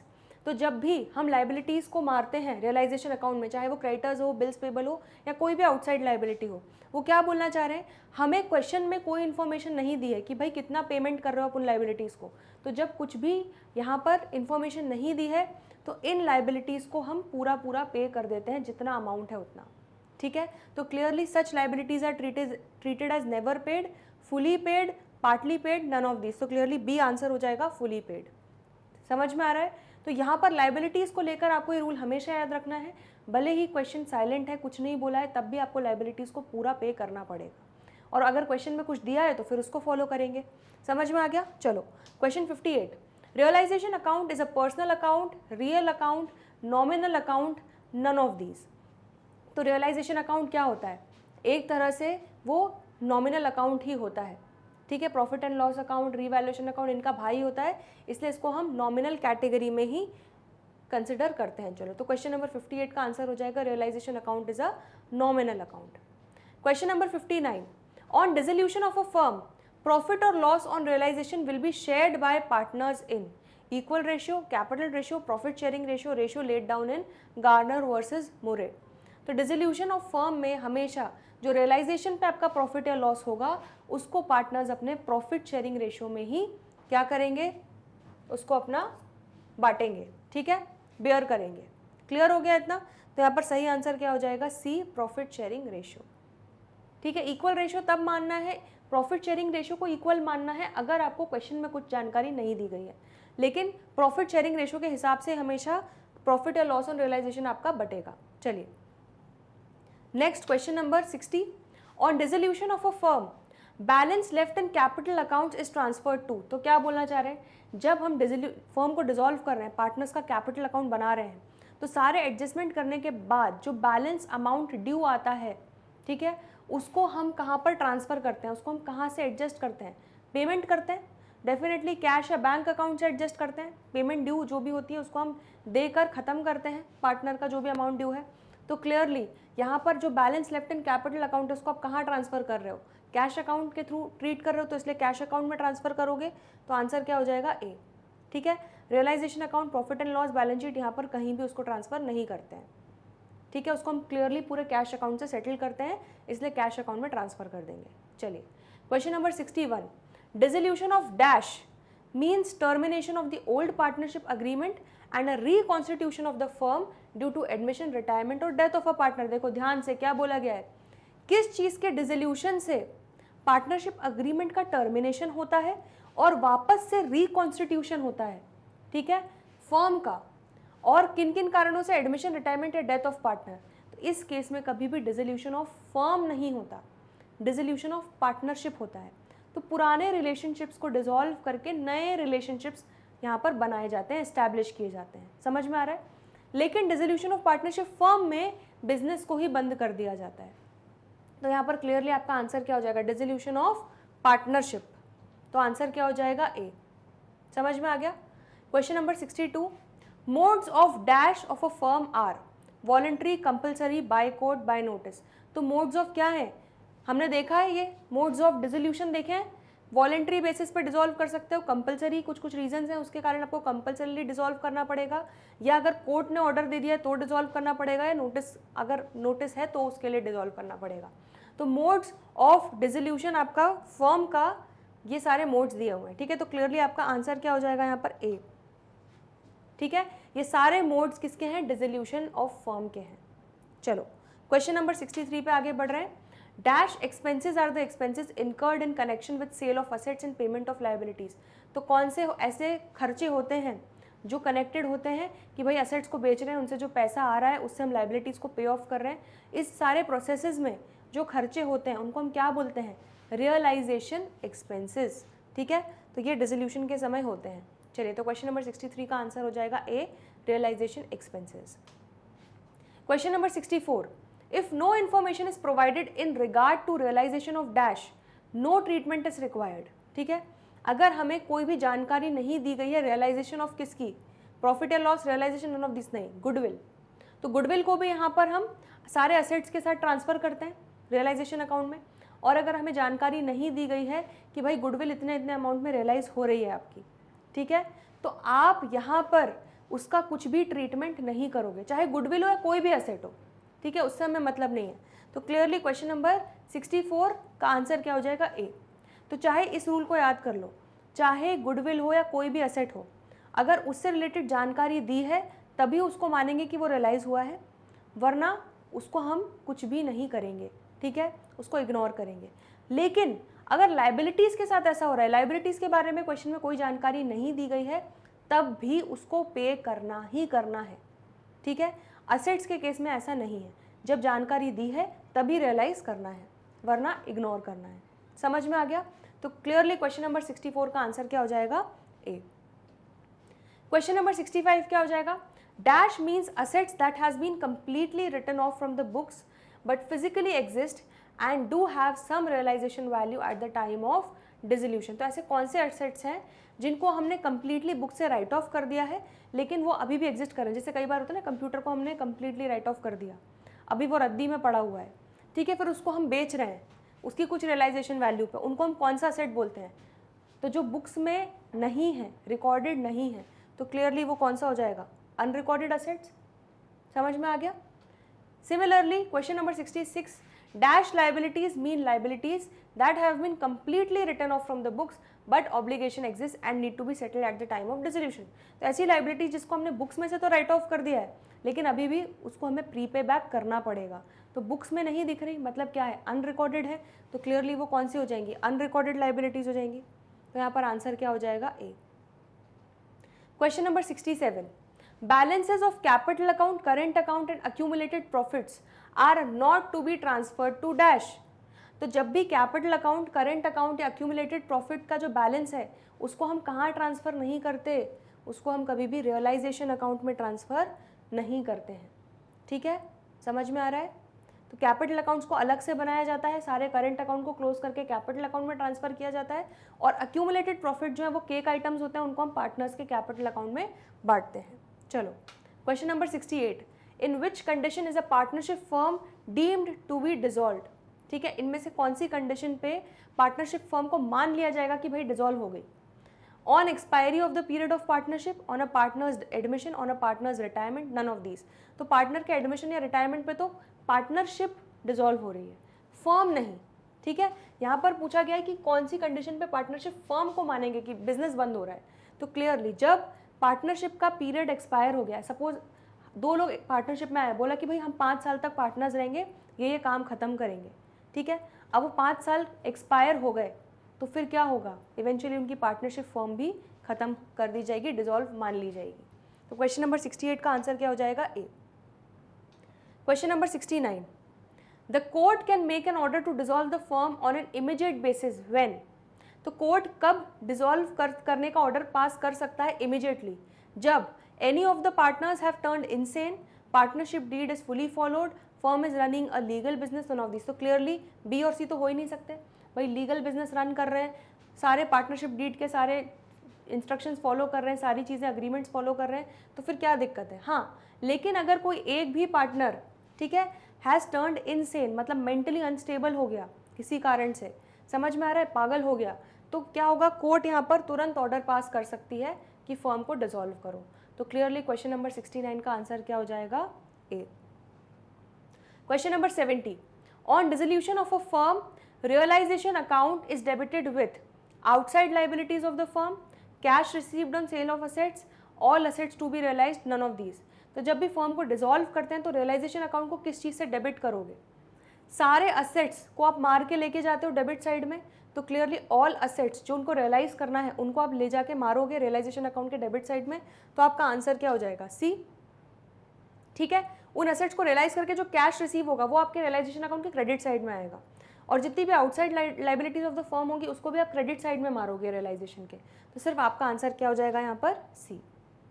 Question number 71, at the time of dissolution of a firm, at which stage the balance of partners capital account is paid. ठीक है, तो जब भी हम firm को dissolve करते हैं कौन सी स्टेज पर पार्टनर्स का कैपिटल अकाउंट हम पे बैक करेंगे? जब हम सारी आउटसाइड लाइबिलिटीज़ को पे ऑफ कर देंगे और उसके बाद पार्टनर के अगर कोई लोन है उनको भी रीपे कर देंगे। सबसे आखिरी में बारी आएगी पार्टनर के कैपिटल अकाउंट की। समझ में आ रहा है? तो यहाँ पर कौन सा होगा देखो, after making the payment to the third party for their loans as well as partners loan. तो क्लियरली आपका सही आंसर क्या हो रहा है? ए। ठीक है, before making the payment of partners in respect to the loans बिल्कुल भी नहीं होगा। At the time of revaluation account ये तो कुछ भी बोला गया है। चलो, तो क्वेश्चन नंबर 71 का आंसर हो जाएगा A. Question number 72, on dissolution of the firm which one of the following accounts is prepared in the end. तो यहाँ पर जब भी फर्म को डिसॉल्व करते हैं कौन सा अकाउंट हम सबसे लास्ट में बनाते हैं?